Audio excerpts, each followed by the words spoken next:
මම හිතනවා මගේ ස්ක්‍රීන් එක පේනවා ඇති කියලා. අද අපි තව ඉගෙන ගන්න යන වැදගත් පාඩමක් 7 quality tools. මේකත් අපේ කෝස් කන්ටෙන්ට් එකේ අපි දන්නා 7 quality tools ගොඩක් අය අහලා ඉගෙනගෙනත් ඇති. හැබැයි අපේ ඔබ්ජෙක්ටිව් එක තමයි මේ සෙෂන් එකේදී කොහොමද මේ 7 quality tools හරියට පාවිච්චි කරන්න කියන එක දැනගන්න එක. මොකද මමත් ඉගෙනගෙන තියෙනවා, මමත් courses වල ඉඳලා තියෙනවා 7 quality tools ඉගෙන ගන්න. හැබැයි හරියට මේක පාවිච්චි කරන විදිහ ඉගෙන ගන්න බැරි වුණා සමහර course වලින්. ඉතින් මේකේ වැදගත්ම දේ තමයි course 7 quality tools වල මම එකක් highlight කරන්න කැමති. මේ tools වලට ඉස්සරහට යනකොට දැනගන්න පුළුවන් මේ ටූල්ස් වල කරන වැඩ ටික, ඇනලිටික්ස් ටික, ඩේටාත් එක්ක අපි කරන දේවල් ටික ඕනි තමා. හැබැයි ඒවා non value adding. ඒවා එච්චරම අපිට වැදගත්කමක් මේ දෙන්නේ නැහැ. ඒවා කරගන්න ඕනේ. එහෙම නැතුව අපිට අන්තිමට ටූල් එක යූස් කරන්න බැරි වෙනවා. හැබැයි ඒකේ වැදගත්ම කාරණේ තමයි ඒක හරියට අර භාවිතා කරන එක, ඉන්ටර්ප්‍රිට් කරන එක. මේක කියන්න හේතුව අපි මේ 7 quality tools පාවිච්චි කරන්නේ problem solving සඳහා නෙවෙයි. problem solve කරන tools නෙවෙයි මේ 7 quality tools කියලා කියන්නේ. 7 quality tools වල ප්‍රධානම objective එක තමයි problem highlight කරන එක. ප්‍රශ්න surface කරන එක. ප්‍රශ්න අපිට පෙන්ලා දෙන එක තමයි මේ quality 7 quality tools වල තියෙන පළවෙනි වැදගත්ම කාරණේ. ඉතින් අපි ඒක හැම එකක්ම ඉගෙන ගමු මුලින් ඉඳලා සරලව අපි කියලා දෙනවා, මම කියලා දෙනවා. සහ ඔයාලට ප්‍රශ්න තියෙනවා නම් ආයි අපි වෙනදා මේ අපේ කෝස් එක කරනවා වගේම ප්‍රශ්න තියෙනවා නම් ඔයාලා chat box එකේ දාන්න. නැත්නම් unmute කරලා අහන්න. එතකොට අපි එතනදීම දෙන්නන් දෙයා අපි ක්ලියර් කරගෙන යමු. ඉතින් අද ඇජෙන්ඩා එක ගත්තොත් අපි පොඩ්ඩක් රිෆ්‍රෙෂ් කරගන්නවා මොකද්ද ප්‍රොබ්ලම් එකක් කියන්නේ කියන එක, සහ ඊට පස්සේ ඇයි අපිට quality tools ඕනි වෙන්නේ කියන එක, සහ අපි කන්ටිනියු කරනවා 7 quality tools. ඒ අතරමැද අපි විනාඩි 5ක බ්‍රේක් එකක් ගමු. ස්ට්‍රෙච් බ්‍රේක් එකක්. හරි, අපි කාලේ ගන්න නැතුව මොකද්ද ප්‍රොබ්ලම් එකක් කියන එක අඳුනගමු. ආයි මම කියන්නේ මම කන්ටිනියු කරගෙන යනවා. ඔයාලා ප්‍රශ්නයක් අහපු ගමන් මාව නතර කරන්න, ස්ටොප් කරන්න. නැත්තම් මම කන්ටිනියු කරනවා. මොකද අපි මේක සමහර ඒවා අපි ඩීප් වෙන හින්දා ටයිම් එක මට සමහර ටූල්ස් වලට යූස් කරන්න ඕනි වෙන හින්දා. හැබැයි එහෙම කියලා අපිට ටයිම් එක ගන්න බැරි එහෙම එකක් නැහැ. ඔයාලගේ ප්‍රශ්න අපිට ක්ලියර් කරගන්න පුළුවන්. රයිට්. ප්‍රොබ්ලම් එකක් කියන එක ගත්තොත් ඔයාලා මේක ඉගෙන ගන්න ඇති, සහ මේක අපි කලිමුත් කතා කරා the gap between the current state and the desired state. හරි. එතකොට මෙන්න මේකේ මම එක්සැම්පල් දෙකක් දීලා තිනවා. පළවෙනි එක්සැම්පල් එක මෙතන පොඩි ළමයෙක් ඉන්නවා. අපි හිතමුකෝ අවුරුදු 5ක මේ බබෙක් කියලා. එයාගේ අපි හිතමුකෝ එයා ලොකු වෙලා එයාගේ තාත්තා වගේ වෙන්න කැමතියි කියන එක එයාගේ ඩ්‍රීම් එකක්. එයාගේ ඩිසයිඩ් ස්ටේට් එක, ෆියුචර් ස්ටේට් එක එයා දකින්නේ ඒ විදිහට. අපි හිතමුකෝ දැනට තාත්තගේ වයස අවුරුදු 35යි නැත්නම් 40යි. ඉතින් එතකොට මේ බබාට නැත්නම් මේ ළමයාට ඒ ෆියුචර් ස්ටේට් එකට යන්න අවුරුදු මෙතන අපි හිතමු 5යි 40යි නම් අවුරුදු 35ක ගැප් එකක්. එතකොට මේ ගැප් එක තමයි ප්‍රශ්නේ විදිහට අපි දකින්න ඕනේ. ඒක තව පොඩ්ඩක් සරල කරගමු. අපි මැනුෆැක්චරින් හරි නැත්නම් සර්විස් එක්සැම්පල් එකක ගත්තොත් අපි හිතමුකෝ මෙතන මැනුෆැක්චරින් නම් අපි හිතමු එෆිෂියන්සි එක 130 මේ තියෙන්නේ දෙවෙනි එක්සැම්පල් එකේ. අපිට යන්න ඕනි ෆියුචර් ස්ටේට් එක තමයි එෆිෂියන්සි එක 80ට. එතකොට ඔන්න 80යි 30යි අතර 50ක ගැප් එකක් තියෙනවා. ඒක තමයි ප්‍රශ්නේ. අර අපිට ෆියුචර් එකට යන එක දැන් තියෙන එකේ ඉඳලා තියෙන ගැප් එක. ඔන්න ප්‍රශ්නේ මොකක්ද කියන එක අපි දැන් කඩාගත්තා. අපි දුමු සර්විස් එක්සැම්පල් එකක් නම් අපි හිතමු සේල්ස්, අපි හිතමුකෝ අපි මොකක් හරි ප්‍රොඩක්ට් එකක් පීසස් 1 මිලියන් අපි දැන් සෙල් කරනවා අවුරුද්දක් ඇතුළත. අපේ ඊළඟ අවුරුද්දේ ටාගට් එක 2 මිලියන් සෙල් කරන්න. එතකොට ගැප් එක තව 1 මිලියන් තියෙනවා. ඒතර ඔන්න වගේ තමයි අපිට ප්‍රශ්නේ දකින්න ඕනේ. ඒතර ප්‍රශ්නේ දැකපුවාම අපිට ලේසි වැඩේ කරගෙන යන්න. මොකද අපි දන්නවා මොනවද කොතැනද අපිට යන්න ඕනි කියලා. රයිට්. හරි. උන්තර ප්‍රශ්න මොකක්ද කියන එක අපි පොඩ්ඩක් රිෆ්‍රෙෂ් කරගත්තා. සහ ඊට පස්සේ ප්‍රොබ්ලම් ටයිප්ස්, ප්‍රශ්න වර්ග කීයක් තියෙනවද කියන එක මම කියලා ඉන්නම්. මේකත් ඔයාලට වැදගත් වෙයි. තප්පරයක් දෙන්න මට, සෝරි. ප්‍රශ්න වර්ග මම කඩලා තියෙනවා 4කට. පළවෙනි එක තමයි ක්වලිටේටිව් ප්‍රශ්න වර්ග. ඒ කියන්නේ අපිට අපි කියන අර පංචේන්ද්‍රියන්ට දැනෙන ප්‍රශ්න. අපි කියනවා අපි හිතමුකෝ දැන් අපි ඔබ්සර්ව් කරනවා S2කින් ඔබ්සර්ව් කරලා කියනවා මෙතන මීට වඩා හොඳ විදිහට තියෙන්න ඕනේ. ඔන්න අපි ක්වලිටේටිව් තමයි කියන්නේ. අර අපි එක්ස්ප්‍රෙස් කරනවා අපිට මේක හොඳ නෑ කියන එක. තව අපි හිතමු මෙතන අපේ නාසයට දැනෙන ගඳ සුවඳ. අපි හිතමුකෝ මෙතන මේ හරි ගඳයි. එතකොට දැන් තියෙන්න ඕනේ ගඳ නැති තනක් විදිහට තියෙන්න ඕන ප්‍රශ්නයක් තියෙනවා. ඔන්න එතකොට ඒක ක්වලිටේටිව්. අපේ අර පංචේන්ද්‍රියන් වලට 5 senses වලට දැනෙන එක අපේ ෆීල් එකට අනුව අපි ප්‍රශ්නයක් තියෙනවද නැද්ද කියන එක දැනගන්නවා. ෆියුචර් ස්ටේට් එකයි දැන් ස්ටේට් එකයි අතර ગેප් එක අඳුනගෙන. ඒක එක කැටගරි එකක්. අනිත් කැටගරි එක තමයි ක්වොන්ටිටේටිව් කියන එක. එතකොට ක්වොන්ටිටේටිව් කියන ඒවා හැම වෙලේම නම්බර්ස් වලින් තමයි කතා කරන්නේ. අපි හිතමුකෝ දැන් අර මම කලින් කිව්වා වගේ අපිට සේල්ස් යන්න ඕනේ 2 මිලියන්. දැන් ඉන්නේ අපි 1 මිලියන්. එතන ગેප් එකක් තියෙනවා. ඊට පස්සේ අපේ එෆිෂියන්සි එක 80ට යන්න ඕනේ. දැන් ඉන්නේ 30. ඔන්න 50ක ગેප් එකක් තියෙනවා. එතන ඒවා හැම වෙලේම ක්වොන්ටිටේටිව්. ඒවා නම්බර්ස් වලින් අපිට කියත හැකියි. අපේ ඩිෆෙක්ට් රේට් එක අපි ඉන්නේ 2%. අපිට එන්න ඕනේ 0.5% වලට 1.5 වල ගැප් එකක් තියෙන එක කොහොමද අඩු කරන්නේ? ඒක ප්‍රශ්න විසඳන එක ප්‍රශ්නේ හයිලයිට් කරන එක අපි මේකෙන් ඉගෙන ගන්න මේ 7 quality tools වලින්. ඒතර ඔන්න උඩ තියෙන කැටගරි දෙක qualitative සහ quantitative. ඉතින් ඔයාලා අහලා ඇති සමහරට ඔයාලගේ මොන හරි MBA ඒ වගේ කරනකොටත් ඔය qualitative research quantitative research කියලා කියනවා. එතකොට ඒකෙදිත් කතා කරන්නේ මේ ප්‍රශ්න විසඳීමම තමයි. qualitative research එකක අර අපි ඉන්ටර්විව් කරලා අහලා ප්‍රශ්න වලින් හරි ඒ වගේ එහෙම ප්‍රශ්න විසඳන්න අපි උත්තර ටිකක් හොයාගන්න ඩේටා ටිකක් ගන්නවා. ක්වොන්ටිටේටිව් කිව්වම අපි හැම වෙලේම ඩේටා ටිකක් හොයාගෙන ඒ ඩේටා ඔස්සේ ගිහිල්ලා ඔන්න උත්තරයක් රිසර්ච් එකක් කරන්න බලනවා. ඒ දෙකත් ඒ හා සමානයි. ඊට පස්සේ තව වර්ග දෙකක් තමයි present and future කියන එක. ඒතර present and future කියන එක ඇවිල්ලා අපි පොඩ්ඩක් කඩාගත්තොත් present කියන්නේ මේ වෙලාවේ අපිට දැන් අත්විඳපු ප්‍රශ්නයක්. එතර ප්‍රසන්ට් ප්‍රොබ්ලම් සෝල්විං දැන් අපි මේ ප්‍රොබ්ලම් සෝල්විං නේ කතා කරන්නේ. එතර සහ ප්‍රොබ්ලම් ටයිප්ස්. එතර ප්‍රසන්ට් කියන්නේ මේ වෙලාවේ අපි අත්විඳලා. ඔන්න දැන් එෆිෂියන්සි එක 130යි අද දවසේ. අද ඉවරයි දවස. එතර ආයි ප්‍රශ්න වෙලා ඉවරයි. එතර ඒක ප්‍රසන්ට්. දැන් මේ මොහොතේ අත්විඳපු ප්‍රශ්නයක්. අපි හිතමුකෝ ෆියුචර් එක ඒ එක්සාම්පල් එකම ගත්තොත් අපිට ලබන මාසේ යන්න ඕනේ 180ට එෆිෂියන්සි එක. හරි.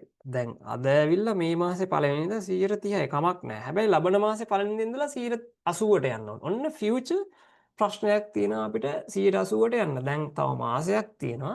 ගැප් එක 150ක. ඒ මාසය ඇතුළත අපි කරගන්න ඕන වැඩ ටිකක් තියෙනවා. නිකම්ම ඉඳලා හරියන්නේ නැහැ. අපිට 180 achieve වෙන්නේ නැහැ. මොකද දැන් අපි achieve කරන්නෙත් ඉහෙන.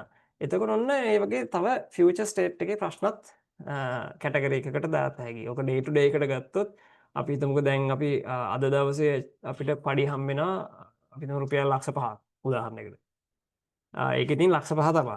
හරි. ඒක දැන් මේ මොහොතේ ලක්ෂ 10ක් වෙයි කියලා හිතුවට හම්බෙන්නේ නැහැ. ලක්ෂ 5 තමයි හම්බෙන්නේ. හම්බෙන එකකින් අපි ඉන්න ඕනේ. ඊට පස්සේ හැබැයි අපිට තියෙනවා නම් එම් එකක් මම ලබන අවුරුද්දේ ලක්ෂ 10ක පඩියකට යනවා. එහෙනම් ලක්ෂ 5ක ગેප් එකක් තියෙනවා. එහෙනම් මගේ ක්වොලිෆිකේෂන් හදා ගන්න ඕනි. මම වෙන ජොබ් වලට ඇප්ලයි කරන්න ඕනි. ඒ වගේ ඔන්න වැඩ ටිකක් කරන්න කාලයක් තියෙනවා සහ අපි ෆියුචර් එකේ ඩ්‍රීම් කරනවා. එතන ඔන්න තව කැටගරි එකක් මම තව එක්සාම්පල් එකක් දුන්නේ මේ ඩේ ටු ඩේ ලයිෆ් එකේ දකින්න. ඉතින් ඔය ප්‍රොබ්ලම් ටයිප්ස් හතරත් ඔළුවේ තියාගන්න. මොකද අපිට ඕනේ වෙන අපි ගොඩක් ඇත්තරම මේ 7 quality tools වල යූස් කරන්නේ මේ present සහ quantitative problems category දෙකට තමයි අපේ tools යූස් වෙන්නේ. හැබැයි මේ දෙකම මම ඔයාලට දුන්නේ ඔයාලගේ knowledge එකට මෙහෙම අපි categorize කරන්න පුළුවන් සහ මේ විදිහේ තමයි අපි හරි විදිහට මේක බෙදලා වෙන් කරගෙන සහ knowledge එක ටිකක් අපි අප් කරගන්න කියන එකට. රයිට් අපි ගියොත් ඉස්සරහට අපිට අයි quality tools ඕනි වෙන්නේ කියන එක බලන්න. මේකේ එක ස්ටේට්මන්ට් එකක් එක famous quote එකක් තියෙනවා. 95% of the problem or problems are solved when clearly defined.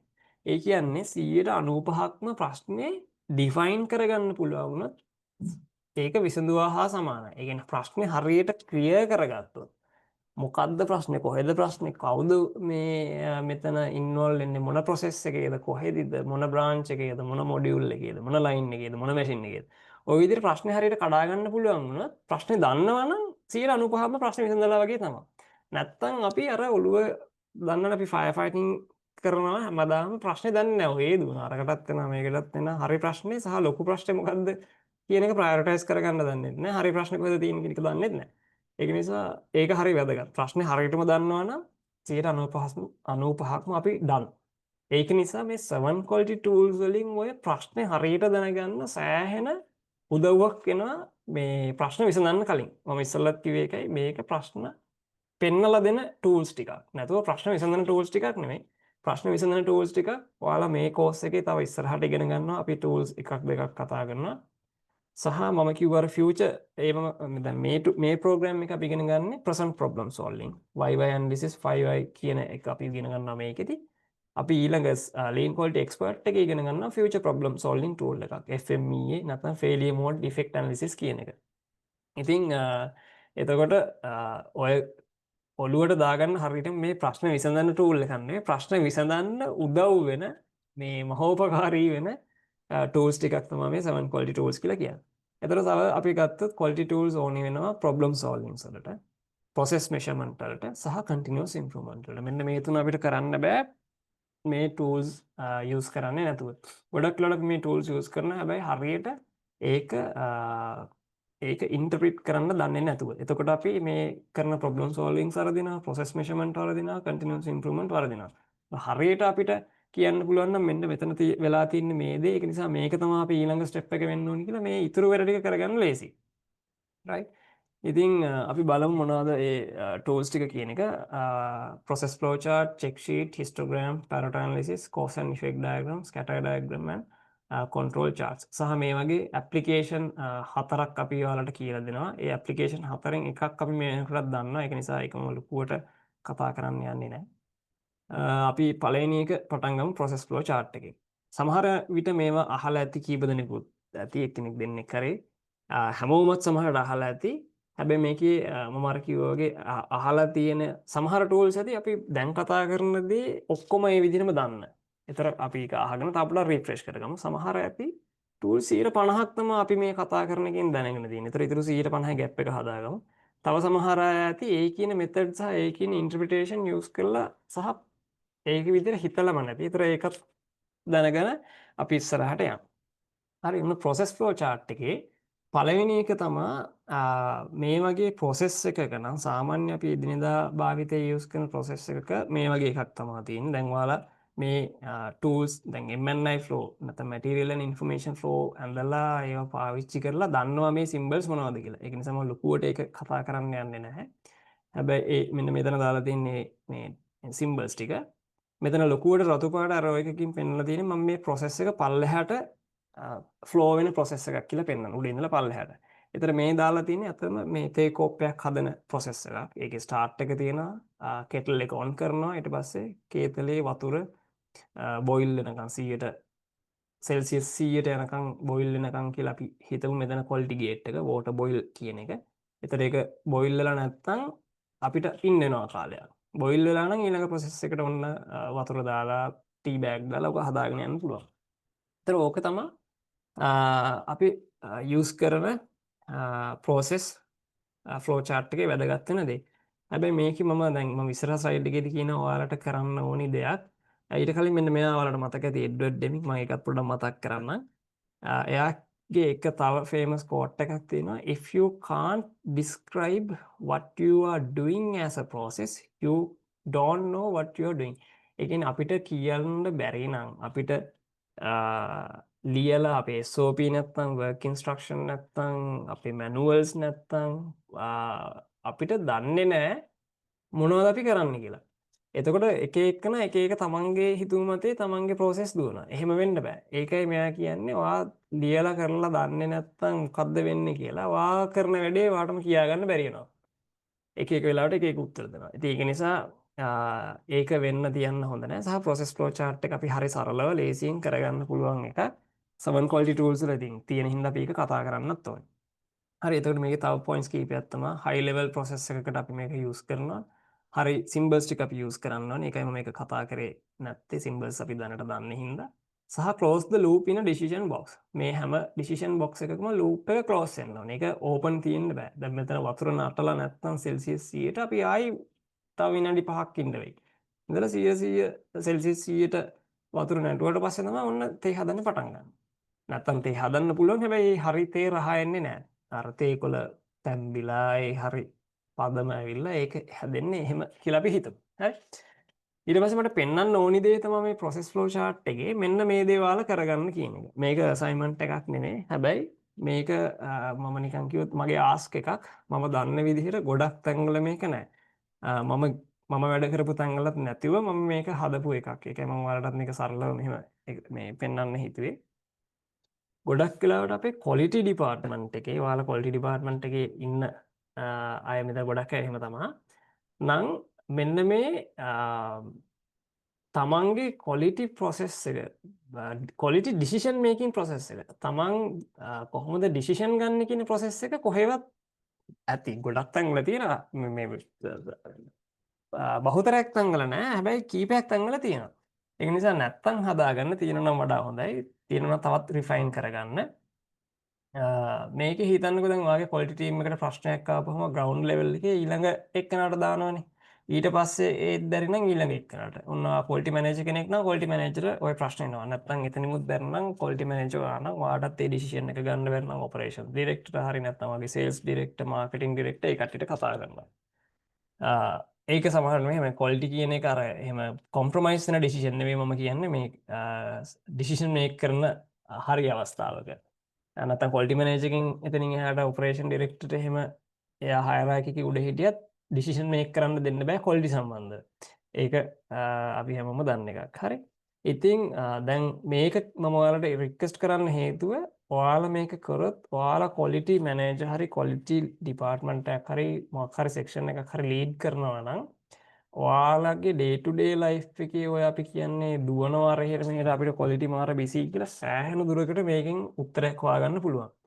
හේතුව තමන්ගේ ටීම් එකට කියලා දුන්නොත් ඔයාගේ decision ටික මෙන්න මේ level එකෙන් ඔයා ගන්න ඕනි ගත යුතුයි ඔයාව empower කරලා තියෙන්නේ කියලා ඔයාට ප්‍රශ්න අරන් එන්නේ නැහැ. දැන් අපි ගොඩක් දුරට මම අත්විඳපු දෙයක් තමයි මේකට මොකද කරන්නේ මේකට මොකද කරන්නේ මේකට අපි මොනවද කරන්නේ එහෙම ප්‍රශ්න එනවා කියන්නේ ලොකු ප්‍රශ්නයක් අපේ මේ ටීම් එකේ. ඒ කියන්නේ ටීම් එක ඩෙවලොප් වෙලා නැහැ. ඔන්න අපිට කැමති අහන්න හරි. මම මේක බැලුවා. මෙන්න මේ ඔප්ෂන් දෙක මගේ අතේ තියෙනවා. මේකෙන් මොකද්ද මේ ගන්න ඕනි හොඳ ඔප්ෂන් එක. අර ඒ වගේ එක්කෙනෙකුයි මේකට මොකද කරන්න කියලා අහන එක්කෙනෙකුයි අතර සෑහෙන වෙනසක් තියෙනවා. ඒ කියන්නේ ටීම් ඒ කියන්නේ මේ ප්‍රොෆෙෂනල් ඩෙවලොප්මන්ට් එක පැත්තෙන් ගත්තොත්. ඉතින් මෙන්න මේ වැඩේ කරොත් ඔයාට අර මේ මොකද කරන්නේ මේකට මොකද කරන්නේ කියලා අහන ප්‍රශ්න ටික සෑහෙන දුරට අඩු වෙලා ඔයාට හොඳ මැනේජ්මන්ට් ටයිම් එකක් එනවා මයින්ඩ් ටයිම් එකක් එනවා ඔයාගේ අනිත් ප්‍රොඩක්ටිව් වැඩවලට යූස් කරන්න. ඒක නිසා මේක එක ආස්ක් එකක් පුළුවන් නම් කරලා නැත්නම් කරලා බලන්න. කවුරු හරි මේක මේ මම නිකන් අහන්න කැමති නැති වුණාට කමක් නැහැ. කියන්න අකමැති නම් ඒත් කමක් නැහැ. ඔයාලා හතර දෙනාගෙන් මේ මෙහෙම එකක් තියනවාද? නුවන්, චමින්ද, කෞශල්‍ය, විනෝද්‍ය දැකලා හරි තියනවද?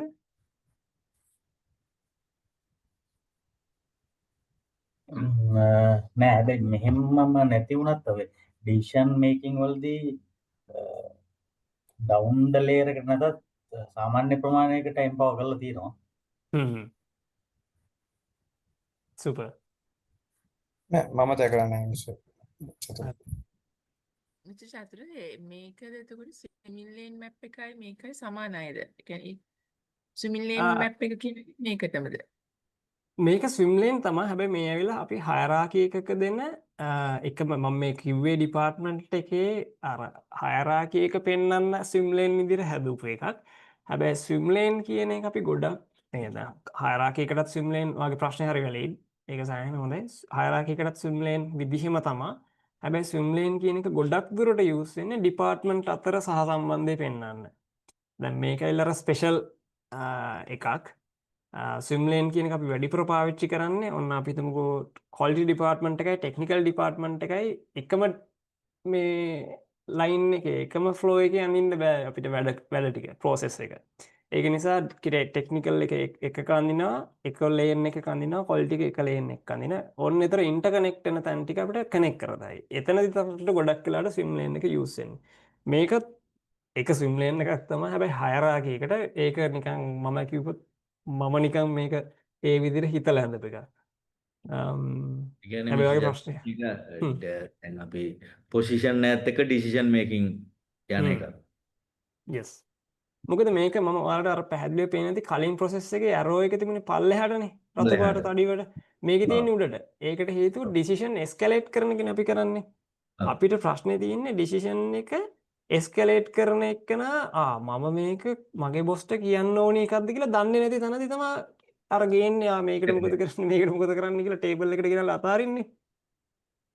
ඔව්. ඒ එස්කලේෂන් එකේ කොයි තැනද තමන්ගේ සීමාව ස්කෝප් එක හරි මං මොන ලෙවල් එකකින්ද ඩිසිෂන් ගන්න ඕනි කියලා දන්නේ නැති තැනදී සමහර තැන් තියෙන්න පුළුවන් අපිට නේ අර වැට උඩ ඩිසිෂන් කියලා කියන්නේ අපි ඒ කට්ටියට ගන්න බෑ ඒ කට්ටියගේ සීමාවෙන් එතකොට අරන් එනවා ඒක අනිවාර්යෙන් තියෙන්න ඕනේ හැබැයි එයාලගේ සීමාවේදී එයාලට ගන්න කියලා තියෙන දේවලුත් ගන්නෙ නැතුව එයාලට අරන් එනවා කියන්නේ අපි තුමු ඊළඟ ලෙවල් එකට එතන ප්‍රශ්නයක් ඒකම මාර්කිව අඩුම තරමේ මේකට මොකද කරන්න කියන්නේ නැතුව අඩුම තරමේ රයිට් මම මේක බැලුවා මෙතන ප්‍රශ්නයක් මට තියෙනවා මෙන්න මම දැකපු ඔප්ෂන් දෙකක් තියෙනවා ඔප්ෂන් 6-7ක් තිබුණා ඒකෙන් පහක්ම වැඩක් නැහැ ඔන්න අන්තිමේට මට ඉතුරුණු ඔප්ෂන් දෙක වා මොකද හිතන්නේ මේ ඔප්ෂන් දෙකෙන් කියලා අර ඒ වගේ ලෙවල් එකකට හරි ඩෙවලොප් වෙන්න ඕනි මේ වගේ එකක් කරපුවාම එහෙම වෙනවා ඒක මම අත්විඳලා තියෙනවා එහෙම නැති වුණාම ඔය සෑහෙන ගොඩක් අය කියන එකක් තමයි කාලේ නැහැ වෙලාවක් නැහැ මේ වැඩක් කරගන්න බෑ කට්ටිය ප්‍රශ්න උස්සන් එනවා කියලා ඒකයි මම අර මේක ඔයාලගෙන් ඔයාලා ඉන්නවා නම් ඔයාලගේ ෆීල්ඩ් එකේ ඩිසිෂන් ඔයාලට ඩිසිෂන් මේක් කරන්න එන තැනක ඔයාලගේ යට ටීම් එකට අනිවාර්යෙන් මේක කියලා හදලා ලියලා කරලා පෙන්නන්න ඔයාගේ ලයිෆ් එක සෑහෙන ලේසි වෙනවා රයිට් හරි අපි යමු ඉස්සරහට ඕකේ ඊට පස්සේ දැන් process flow charts අඳින්න පුළුවන් අපිට වර්ග කීපයක් තියෙනවා. මෙතන මම දාලා තියෙනවා Microsoft Excel, Microsoft Visio, Visage කියන tool එකක් මම කලින් වලට පොඩ්ඩක් මතක් කරා. සහ draw.io කියන එක ඔයාලා use කරා දැන් අපි MNI flow අඳිද්දි. ඒකයි මම අරත් මෙතන කිව්වේ මේක application එකක් අපි මෙතන පෙන්නනවා. ඒක ඔයාලා already use කරනවා කියලා. සහ Visage කියන එක මට පොඩ්ඩක් ආයෙ highlight කරන්න හේතුව මම කලිමුත් පොඩ්ඩක් මතක් කරා. මේක global tool එකක්. ඔයාලට පුළුවන් නම් මම දන්න මේකට ලොකු සල්ලියක් වියදන් එක නිසා ලයිසන් එක ගන්න ඕනි නෑ හැබැයි ඔයාලා මේක දන්නවා සහ කවුරුහරි දැන් අපි මේකේ දැන් අපි මේ සර්ටිෆිකේෂන් කරලා මොන හරි දෙයක් ඉගෙන ගන්නේ අපි වෙන කෙනෙක් වෙන අය අතර අපි කන්ට්‍රාස්ට් වෙන්නනේ හයිලයිට් වෙන්නනේ ඒක මම කියන්නේ වැරද්දක් නෙවෙයි කියන්නේ අපි අර මම කියන්නේ නිකන් නිකන් ඕනේ නැති තරමට හයිලයිට් වෙනවා කියලා හැබැයි අපි ප්‍රොෆෙෂනලි ක්වොලිෆයිඩ් මේවා ගැන දන්නවා අහලා තියෙනවා කියලා කියන්න ඔයාලා පොඩ්ඩක් මේක රිෆර් කරලා බලන්න. රිෆර් කරන්න YouTube එකේ ගහලා බලන්න ওই Visage කියන එක.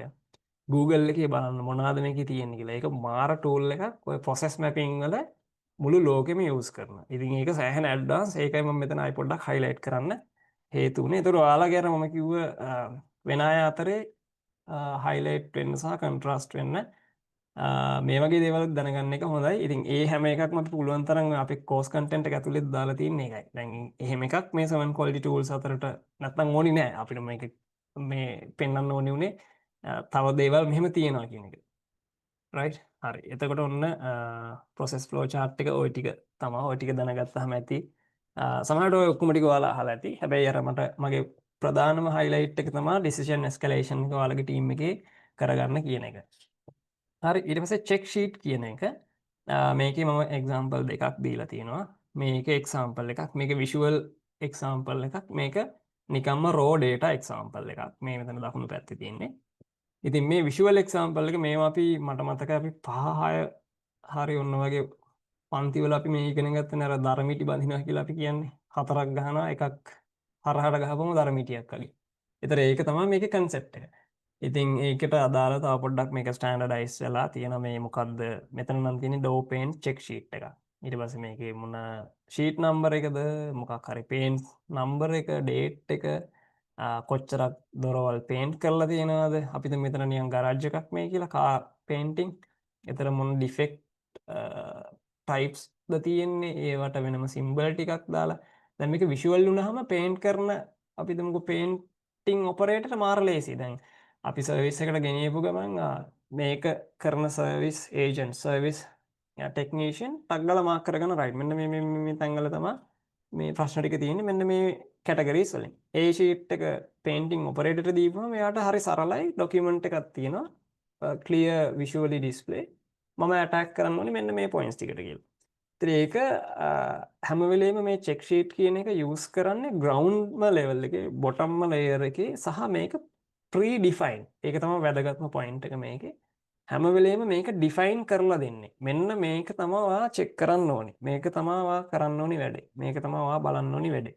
කියන එක ප්‍රී ඩිෆයින් ටූල් එකක්. ඒකම තමයි මෙතන දාලා තියෙන්නේ. check sheet is a form document used to collect data in real time at the location where the data is generated. කියන්නේ data generate වෙන තැනම තමයි මේක use කරන්නේ.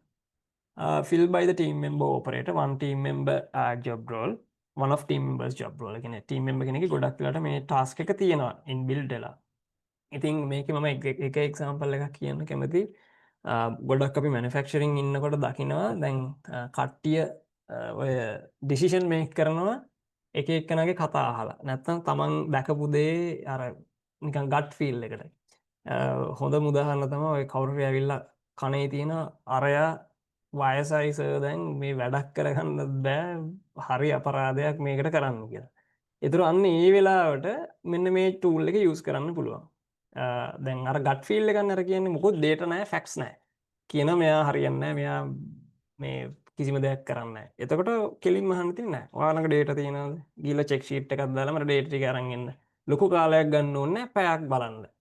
ඔයාලට බලන්න ඕනෙත් නැහැ. ඔයාගේ production එකේ ඉන්නා නම් production supervisor හරි production එකේ checker හරි කාට හරි කියලා මේක පොඩ්ඩක් පැක් මොනිටර් කරලා බලමු අපි. එතකොට ඔන්න data ටික ආවම dataත් එක්ක facts and figures එක decision make කරන්න ලේසියි.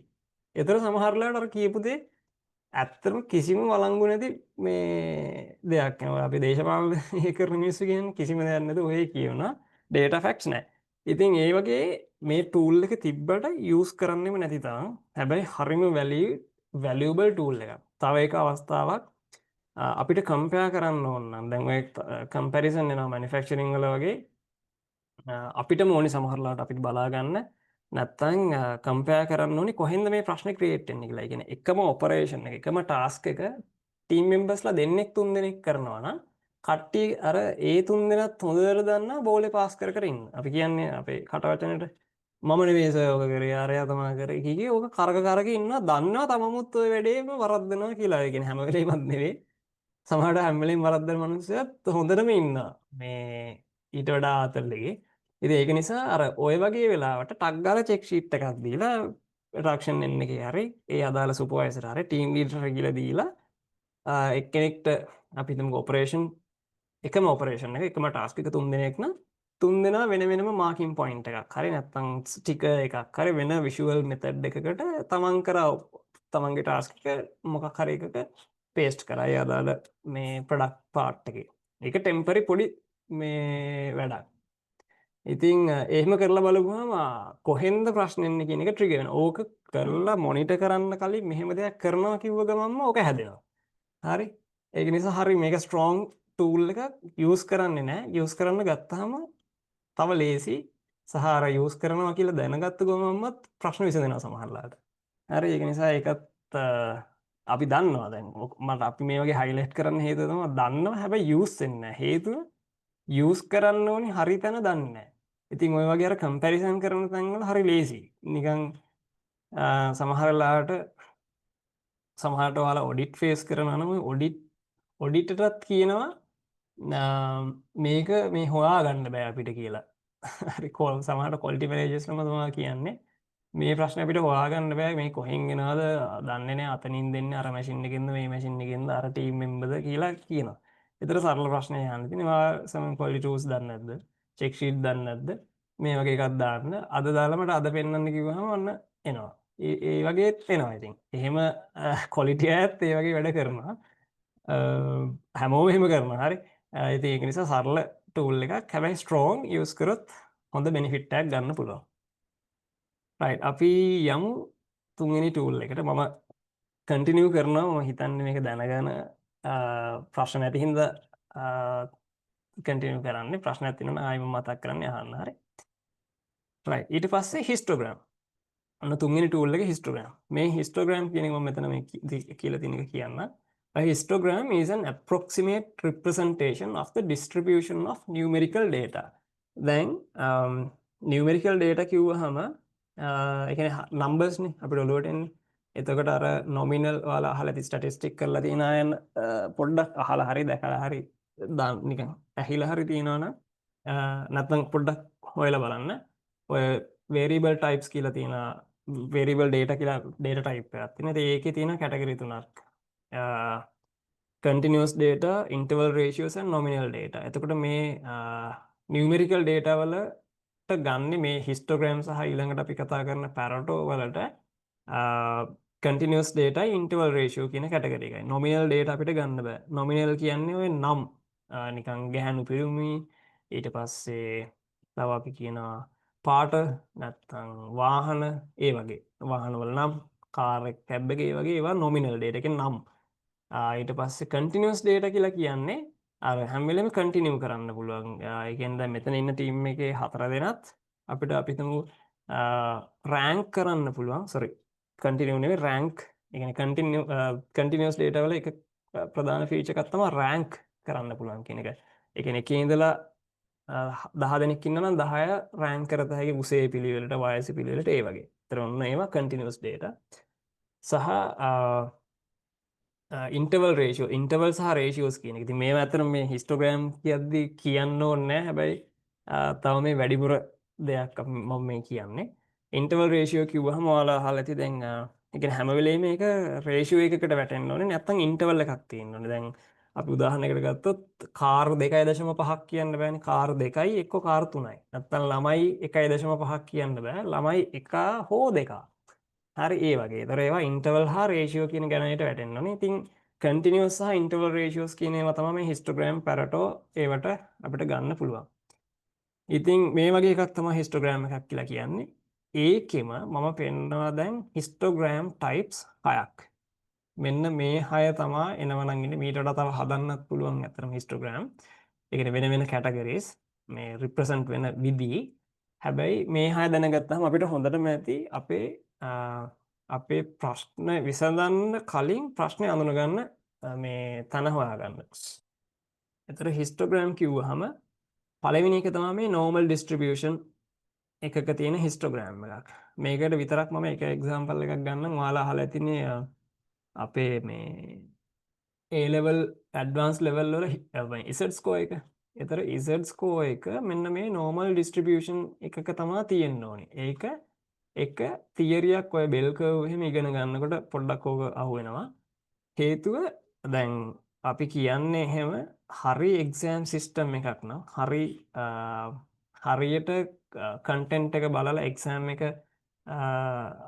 ළමයිගේ නොලෙජ් එක කියන්නේ දැනුම් මට්ටමත් එක්ක සැසඳෙන හරි එක්සෑම් එකක් නම් මෙන්න මේ විදිහට තමයි ළමයිගේ ස්කෝර් එක තියෙන්න ඕනේ කියලා කියන්නේ. හේතුව දැන් හිතන්නකෝ නැතුව ළමයිගේ ස්කෝර් එක මෙන්න මේ යුනිෆෝම් ඩිස්ට්‍රිබියුෂන් එක කියලා හිතන්නකෝ. අපි හිතමු මේක ලකුණු 100යි.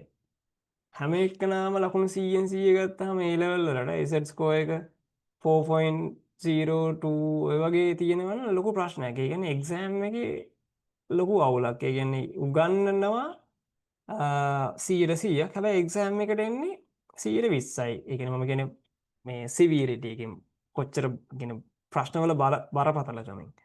හැබැයි එහෙම නෙමෙයි. එක්සෑම් එකක මෙන්න මෙහෙම තමයි ස්කෝර්ස් ඩිස්ට්‍රිබියුට් වෙන්න ඕනේ. ළමයින්ගේ ලකුණු ළමයි ඉන්නවා 30 50 60 වගේ ප්‍රමාණිකුත් ඉන්නවා. 70 80 90 ප්‍රමාණිකුත් ඉන්නවා.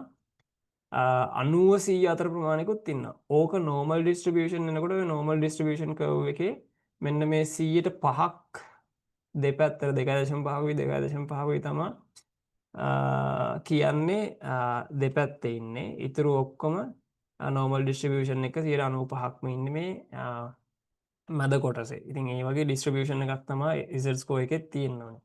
සමහරට ඔයාලට මතක ඇති මොකක් හරි අවුරුද්දක තිබුණා ඔය Z score එකේ ප්‍රශ්නයක්. එහෙම exam system එකේ වෙච්ච වැරද්දක්. ඒ කියන්නේ හරියට distribute වෙලා නැතුව තියෙන්නේ එක්ක exam එක ලේසි, exam එක එක්ක අමාරුයි. එක්ක වැඩි පිරිසක් fail exam එක නැත්නම් වැඩි පිරිසක් pass. ඒ කියන්නේ අපේ සිස්ටම් එකේ හැටියට ඔරොත්තු දෙන්නේ නැහැ ඊළඟ ලෙවල් එකට අරන් යන්න. ඒ කියන්නේ ඔක්කොම එක්සෑම් A3 අරගෙන ඒවා 3ක් අරගෙන පාස් වුණාම අපි හිතමුකෝ බයෝ සයන්ස් හරි මේ මැතමැටික්ස් හරි ඔක්කොමටම යුනිවර්සිටි යන්න අපේ කැපැසිටි එකක් නැහැනේ. ඒ වගේ එතකොට ඔන්න එක්සෑම් සිස්ටම් එකේ ප්‍රශ්නයක්. ඒක එක්සාම්පල් එකක් අපි ඩේ ටු ඩේ ලයිෆ් එකේ. හැබැයි මම එතනින් එහාට ගන්නවා අපිට මේ අපේ බිස්නස් එන්වයරන්මන්ට් එක තියෙන එක්සාම්පල් එකක්. පළවෙනි එක මේ නෝමල් ඩිස්ට්‍රිබියුෂන් එකට ගත්තොත් මම එකම එක්සාම්පල් එක කන්ටිනියු කරන්න මේ පළවෙනි හතරට ඊට පස්සේ දෙකට මම වෙන එකක් ගන්නවා. මේක හරියට පැහැදිලි කරන්න ඕන හින්දා. හිතන්න අපි උදේ 8 ඉඳලා හවස 4 වෙනකම් දුවන ප්‍රොඩක්ෂන් ෆැක්ටරි එකක්. අපේ එෆිෂියන්සි එක තමයි මේ විදිහට ඩිස්ට්‍රිබියුට් වෙන්නේ.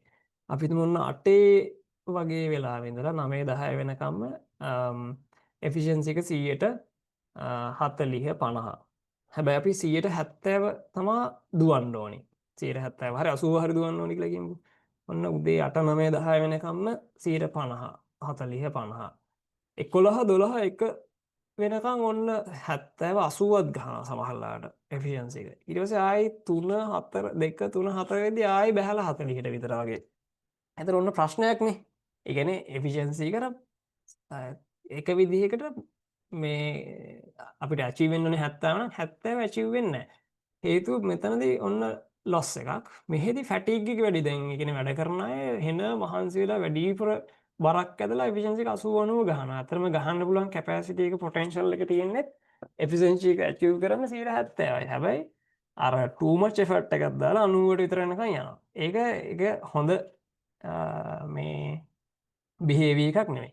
වෙන්න ඕනේ මේ වගේ එක්සාම්පල් එක මෙන්න මේ වගේ. හැබැයි ඕක ටිකක් රියලිස්ටික් කියන්නේ රියලිස්ටික් තැන් තියෙනවා. අපි දැන් ගොඩක් වෙලාවට අපේ ඔළුවේ තියෙන මේ හියුමන් එක්ක දුවනකොට මේ මිනිස්සුනේ අපි ගොඩක් වෙලාවට අපි ලංකාවේ දකින්නේ. මිනිස්සු එක්ක දුවනකොට මේ අපි දකින්නේ මේ වගේ දෙයක් තමා වෙන්නේ කොහෙද මෙහෙම දේවල් මේ ලෝකෙත් වෙන්නේ නැහැ කියලා හිතනවා. එහෙම නැහැ. මැෂින් එක්ක දුවන ගොඩක් මැනුෆැක්චරින් 70 නම් 8ට පටන් ගත්තා නම් 70 4ටත් 70 තමයි. ඒක පොඩ්ඩක් එහෙම වෙන්න පුළුවන්. හැබැයි අර මිනිස්සු එක්ක ගොඩක් ඉන්නකොට වැඩ කරනකොට මිනිස්සු එක්ක ඩිපෙන්ඩ් වෙනකොට මැනුෆැක්චරින් මෙහෙම වෙන්න අවස්ථා ඒ කියන්නේ බහුලයි. 50න් විතර පටන් ගන්න පොඩ්ඩක් අර රිදම් එකට ආවට පස්සේ 80 90 ගිහිල්ලා ආයි ගෙදර යනවා කිව්වහම පොඩ්ඩක් අඩු වීගෙන යනවා.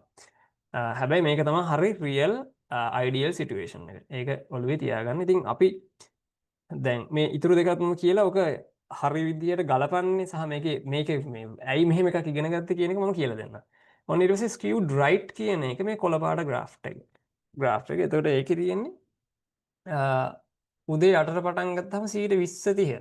හැබැයි හවස 5ට 80 90 100. 4ට 3 4 5. හරි. එතකොට එහෙම වෙන්න බෑනේ. එතකොට ආයි මේ උදේ වරුවේ loss එකක්. උදේ 12 විතර වෙනකම්ම loss production එක. අන්තිමට එකේ තමයි achieve කරන්න. හැබැයි ඒකත් අර අපිට ඕනි ටාගට් එක reach කරන්න මදි. හරි. ඊට පස්සේ ඒ වගේම තමයි skewed left එක. එතකොට ඔන්න උදේ වරුවේ peak එකේ හොඳ energy එකක production එක achieve කරනවා. හවසට යද්දී ආයිම අර මේ skewed left එක වගේම තමයි start එක වගේමයි. එතකොට දැන් මෙහෙම data දැන් මේ විදිහට data histogram එකක් අඳින හැටි ඉගෙන ගන්නවා. data ඇඳහම අපිට මෙහෙම එකක් පේන්නේ. අඳින්න නැතුව පේන්නේ නැහනේ. නිකන් raw data තියෙනවා. ඔන්න raw data ටිකක් මේ විදිහට table එකකට ගත්තට පස්සේ මෙහෙම පේනවා. ඒකයි මම අර කලින් කිව්වේ දැන් data මේ විදිහට graph එකකට ගන්නකම් කරන වැඩ ටික necessary තමයි. හැබැයි non value wedding. value addition එක වෙන්නේ මෙන්න මේ data දිහා බලලා මේ chart table දිහා බලලා ඊළඟට problem solving වලට අපි මොකද්ද තියෙන step එක කියලා අඳුනගන්න එක. හිතන්න දැන් ඔන්න මේ normal distribution එක බලපුවාම අපිට කියත හැකි අපි efficiency නම් මේ අපි ගත්ත example එක efficiency ඉන්න අපි උදේ වරුවේ ඔන්න අපේ efficiency achieve වෙන්නේ නැහැ. හවස් වරුවේත් efficiency achieve වෙන්නේ නැහැ. හවස පැය 2යි උදේ පැය 2යි. ඇයි කියලා අපි බලමු. ඔන්න යනවා ප්‍රශ්නේ කඩා ගන්න මේ table එක මේ histogram එක දැකපු හින්දා උදේ වරුවේ පැය 2යි හවස වරුවේ පැය 2යි වෙනම ගමු data ප්‍රශ්නේ විසඳන්න කලින්. ඔන්න data use කරන අවස්ථාවක්. අර ප්‍රශ්න විසඳන tool නේ ප්‍රශ්න විසඳන්න ප්‍රශ්න highlight කරන tool. ඒ වගේම ඔන්න අනිත් interpretation එක මේ skewed left skewed right එකේ දවල් 12 වෙනකම්ම production එකේ efficiency achieve වෙන්නේ නැහැ. ගන්න බලමු data ටික. ඔන්න දැන් අර එහෙම ගන්න බලමු data ටික කියන්නත් මේක තියෙන්න ඕනේ. මේක නැත්නම් පේන්නේ නැහනේ. එතකොට මේකේ වැදගත්කම ආයි මම මතක් කරන්නේ නිතර ඒකයි. මේක අරගත්ත ගමන් පේනවා මේ අපේ ප්‍රොඩක්ෂන් එක achieve වෙන්නේ නැහැ. නැත්නම් අපි මේක sales කියලා ගත්තොත් අපේ sales හැමදාම නොවැම්බර් දෙසැම්බර් නැත්නම් ඔක්තෝබර් නොවැම්බර් දෙසැම්බර් අන්තිම මාස 3 විතරයි. පළවෙනි මාස 7 8 9ම අපි loss. එහෙනම් අපිට ඒ loss එක නතර කරන්න මොනවද තව ගේන්න පුළුවන්? කවුද customers ලා ගේන්න පුළුවන්? මොන business ද අපිට ඇතුළට ගේන්න පුළුවන්? අපේ business එක හැමදාම මෙහෙමනම් අපරාධය අපි අර පළවෙනි මාස 7 8 capacity එක loss කරන්නේ. මොකද මේ man power එක මෙහෙම තියෙනවා. මේක දැකපුවාම තමයි ඒක හිතෙන්න ගන්න. ඒ ප්‍රශ්නේ විසඳන්න අයිඩියා එක තේරෙන එකයි ඉන්ටර්ප්‍රිටේෂන් එක වැදගත්. ඒතර ස්කියු ලෙෆ්ට් එකෙත් එහෙමයි. අපි පළවෙනි මාස 4 හොඳයි. අපේ සේල්ස් හොඳයි, එෆිෂියන්සි හොඳයි. පළවෙනි පැය 4.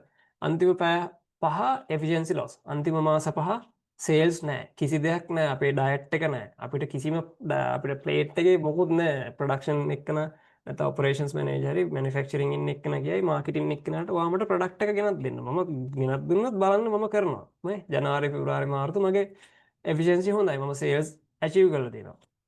මගේ ස්ටෑන්ඩඩ් අවර්ස් ඇචීව් කරලා තියෙනවා. ඔයා මට හරි ඩයට් එකක් ප්ලේට් එකට ගෙනත් දුන්නොත් මම හරියට කනවා. හරි. ඒක පේන්නේ මේක ඇන්දොත් විතරයි. ඒකයි අර ඉන්ටර්ප්‍රිටේෂන් එක වැදගත්. සහ ප්‍රොබ්ලම් සෝල්ව් කරන්න කලින් ප්‍රොබ්ලම් අයිඩෙන්ටිෆිකේෂන් එක වැදගත් කියලා කියන්නේ. ඉතින් මේ සරල ටූල්ස් හැබැයි ඒකේ ප්‍රයෝජනය අපි ගන්නෙ නැතුව තියෙන සමහරවිට අපි ගන්නවා ඒක අර හරි එකට ගන්න නැහැ කියන එක තමයි අපි highlight කරගන්න ඕනේ. ඊට පස්සේ මේ two model distribution කියන එකයි multi model distribution කියන එකත් ඒ වගේම තමයි. උදාහරණයකට මම ගන්න මෙතන sales. දැන් sales on අපි ජනවාරි පෙබරවාරි අඩුයි මාර්තු අප්‍රේල් වැඩි වෙලා ආයි අඩු වෙලා යනවා අගෝස්තු. ආයි ඔක්තෝබර් වල වැඩි වෙනවා ආයි දෙසැම්බර් වල අඩු වීගෙන යනවා. එතකොට මේ වගේ නම් pattern එක මේ two model distribution එකක හරි multi model distribution එකක හරි ඔන්න sales එක්කනා දැනගන්න ඕනි plant general manager හරි operations director එක්ක හරි මේ gap ටික fill කරන්න. මේ gap ටික දැකපුවාම තමයි fill කරන්න හිතෙන්නේ, පේන්නේ. නැත්තම් මෙතන ප්‍රශ්නයක් තියෙනවා කියලා පේන්නේ නැහනේ. ඕන දැන් මේක දැකපු හින්දා ප්‍රොබ්ලම් එක highlight වෙනවා. දැන් ගමු. ඇයි හේතුව? අපේ මෙන්න මේ කස්ටමර් මේ වෙලාවේ එක කස්ටමර් නම් ඉන්නේ මෙයාට මේ sales යන්නේ මෙහෙම තමයි. එහෙනම් අපි තව පොඩි ස්ට්‍රැටජික් බිස්නස් එකක් තියාගමු පොඩි පැත්තකින් සයිඩ් එකකින්. එතකොට එයා අර ඕනි වෙලාවට අපිට ගන්නවා, අපිට ඕන නැති වෙලාවට එයාට කියනවා අපිට කැපැසිටි නැහැ කියලා. ඒ වගේ අපි ඔන්න පොඩ්ඩක් ස්ට්‍රැටජි. ඒ වගේ තමයි අපි අප්‍රෝච් කරන්න ඕනේ. ඒ අප්‍රෝච් කරන්න පළවෙනි පොයින්ට් එක ට්‍රිගර් වෙන තැන මේ වගේ ඩේටා දිහා බලලා ඩිසිෂන් මේක් කරන එක. ඉතින් හිස්ටෝග්‍රෑම් එකේ වැදගත්කම මේකයි. මම හිතනවා ක්ලියර් ඇති කියලා. හිස්ටෝග්‍රෑම් එකක් අපි අඳිමු දැන්. මම යස් කරන මේ හැම analytics එකකටම MS Excel Microsoft Excel වලට මොන හරි ඩවුට් එකක් තියෙනවා කතා කරන්න අපි පොඩ්ඩක් ටටක් ගාලා බලාගෙන යමු. හරි. හරි හිස්ටෝග්‍රෑම් එකට මම මෙන්න මේ වගේ මම ඩේටා ටිකක් අරන් තියෙනවා. මම මේක වෙනම ෂීට් එකකට ගන්න. ඔයාලට මගේ Excel එක පේනවද? සෝරි. නෑනේ සෝරි. හරි දැන් පේන්න ඕනේ.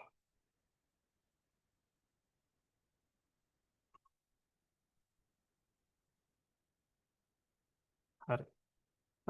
මම මෙන්න මේ හිස්ටෝග්‍රෑම් එකට මම ඩේටා ටිකක් අරන් තියෙනවා වයස සම්බන්ධයෙන්. මම මේක වෙනම ෂීට් එකකට අරන් පෙන්නන්නම්. මට මේකේ දැන් මෙතන දැන් මේ අපිට මම මේ උදාහරණේ පෙන්වන්න ගත්තේ මෙතන ඉන්නේ ඩේටා කීයද? ඩේටා 11යි.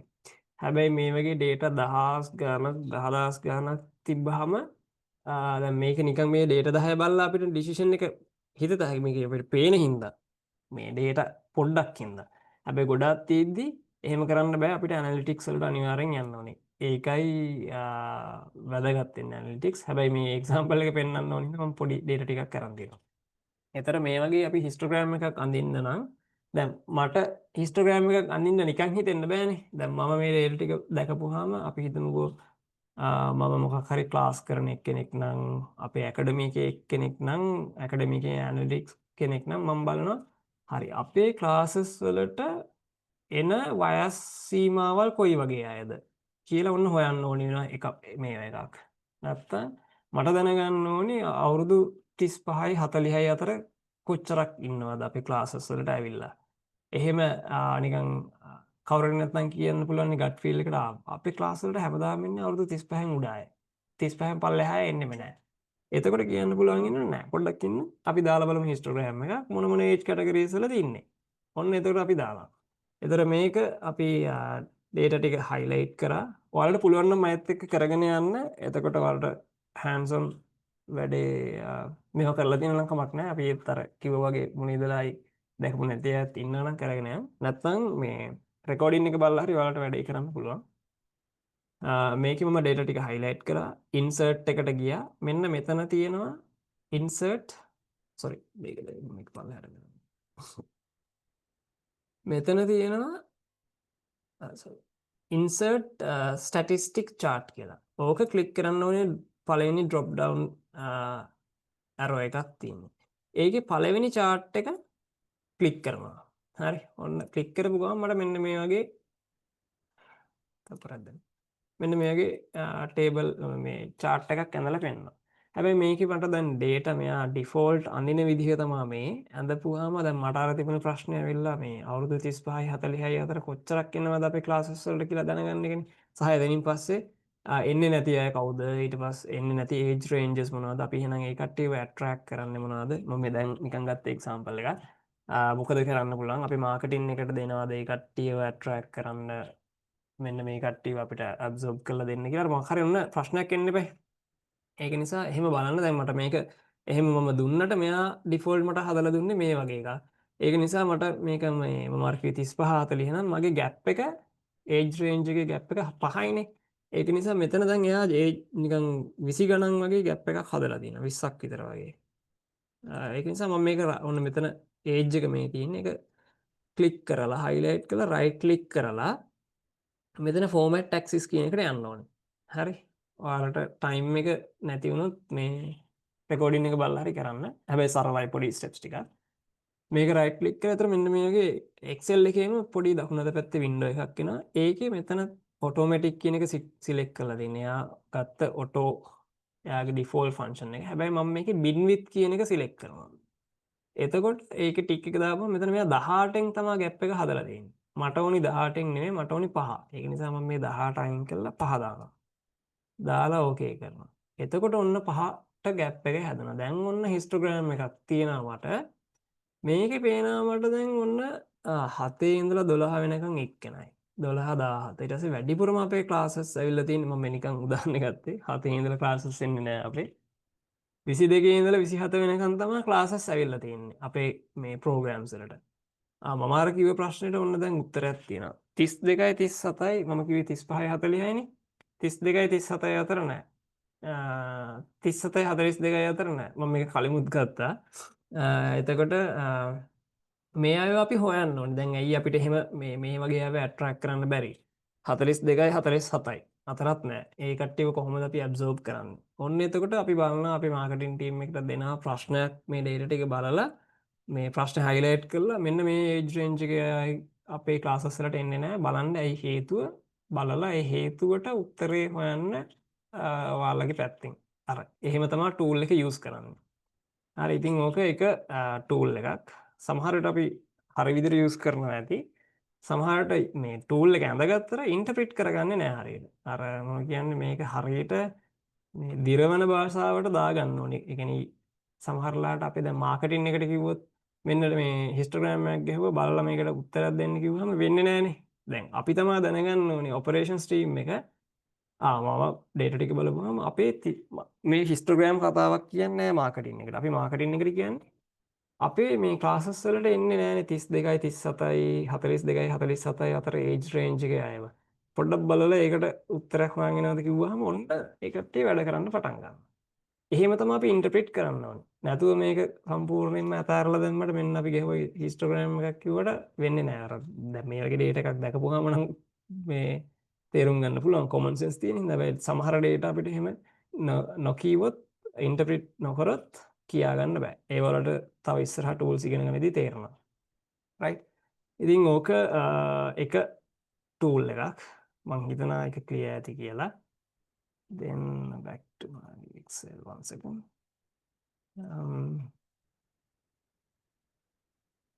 මේ වෙනකන් කට්ටිය ක්ලියර් නේද? Okay, Mr. Satu. Right. Yeah, yeah. හරි අපි ආයි අපේ PowerPoint එකට එනවා. ඊට පස්සේ දැන් ඔන්න අපි tools 3ක් ඉවරයි. හතරවෙනි tool එක Pareto analysis.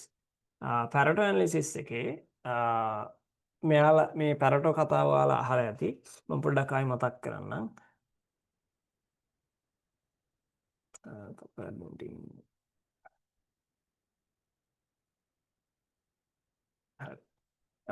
Pareto analysis එක මෙන්න මෙයා තමයි හොයාගත්තේ මේ විල්ෆ්‍රඩ් Pareto කියන එකන ඉතාලියන් එක්කෙනෙක්. ඉතින් එයාට මේ අයිඩියා එක tool එක ගේන්න ස්පාර්ක් වුණ නැත්නම් අයිඩියා එක ජෙනරේට් වුණ තැන තමයි සමහරට එයාගේ සිටි එකේ හරි මොකක් හරි ඔබ්සර්ව් කරලා තියෙනවා. In 1906, he made the famous observation that 20% of the population own 80% of the wealth in Italy. ඉතාලියේ මිනිස්සු 20%ක් තමා 80%ක ධනයක් පරිහරණය කරන්න කියන එක. ඒක තමා එයාට ස්පාර්ක් වෙච්ච තැන. ඒ කියන්නේ එයාගේ අයිඩියා එක ජෙනරේට් වුණ තැන. ඊට පස්සේ හොයාගෙන ගිහම තමයි මෙන්න මෙයාගේ එයා තියරි එකක් මේ 80-20 රූල් කියලා තියරි එකක් ලෝකෙට අඳුන්ලා දෙන්නේ. කියන්නේ එකකින් කියන්නේ මම නිකන් මේ ලියාගත්ත දෙකක් මම කියන්නම්. අපි day to day examples විදිහට ගත්තොත් මේකේ මේ interpretation එක තමයි 80% of the effects comes from 20% of the causes. ඒ කියන්නේ 80% of the effects 80%ක බලපෑම එන්නේ 20%ක කාරණා හින්දා. ඕක තමයි අර සරල භාෂාවෙන් අපි ඔලුවට දාගන්නවා. ආයි මම කියනවා 80%ක් අපිට බලපෑම් ඇති වෙන්නේ 20%ක් කාරණා හින්දා. ඒක තමයි සරලව අපි සිංහලට හදාගත්තොත්. උදාහරණ ගත්තොත් 80% of the business comes from 20% of the products. අර මම කියේ sales කියලා 80%ක්ම අපේ business එන්නේ 20%ක් වෙන products වලින්. ඒ කියන්නේ අපි හිතන්නකෝ අපිට product types තියෙනවා 100ක් කියලා. හැබැයි 20කින් තමයි අපේ 80%ක්ම sales හැදෙන්නේ. ඒක එක උදාහරණයක්. 80% of the defect rate comes from 20% of the defect types. අපි හිතමුකෝ අපේ තියෙන defect ಜಾති 40ක් 50ක්. හැබැයි අර 80%ක්ම ඩිෆෙක්ට් රේට් එකට බලපාන්නේ පළවෙනි ඩිෆෙක්ට් 3 හෝ 4 හෝ 5. අපි ඒකයි ඔය මැනුෆැක්චරින් ඉන්න අය දන්නවා top 3 ඩිෆෙක්ට් top 5 ඩිෆෙක්ට් වලට ඇටැක් කරන්න කියලා කියන්නේ. ඒවා විසඳගත්තොත් එකක් දෙකක් පොඩ දාගත්තොත් ඒකෙන් 50%ක් අඩු කරගත්තොත් සෑහෙන අචීව්මන්ට් එකක් ගන්න පුළුවන්. ඉතින් ඕක තමයි සරල න්‍යාය ඔය පැරටෝ ගෙන ආපු. ආයි මම කියන 80%ක් බලපෑම ඇති කරන්නේ 20%ක් වෙන කරුණු කාරණා. හරි. ඕක සමහරට කන්ෆියුස් වෙලා පැටලිලා පොඩ්ඩක් කියා ගන්න යනකොට දිව පැටලෙන අවස්ථා එනවා.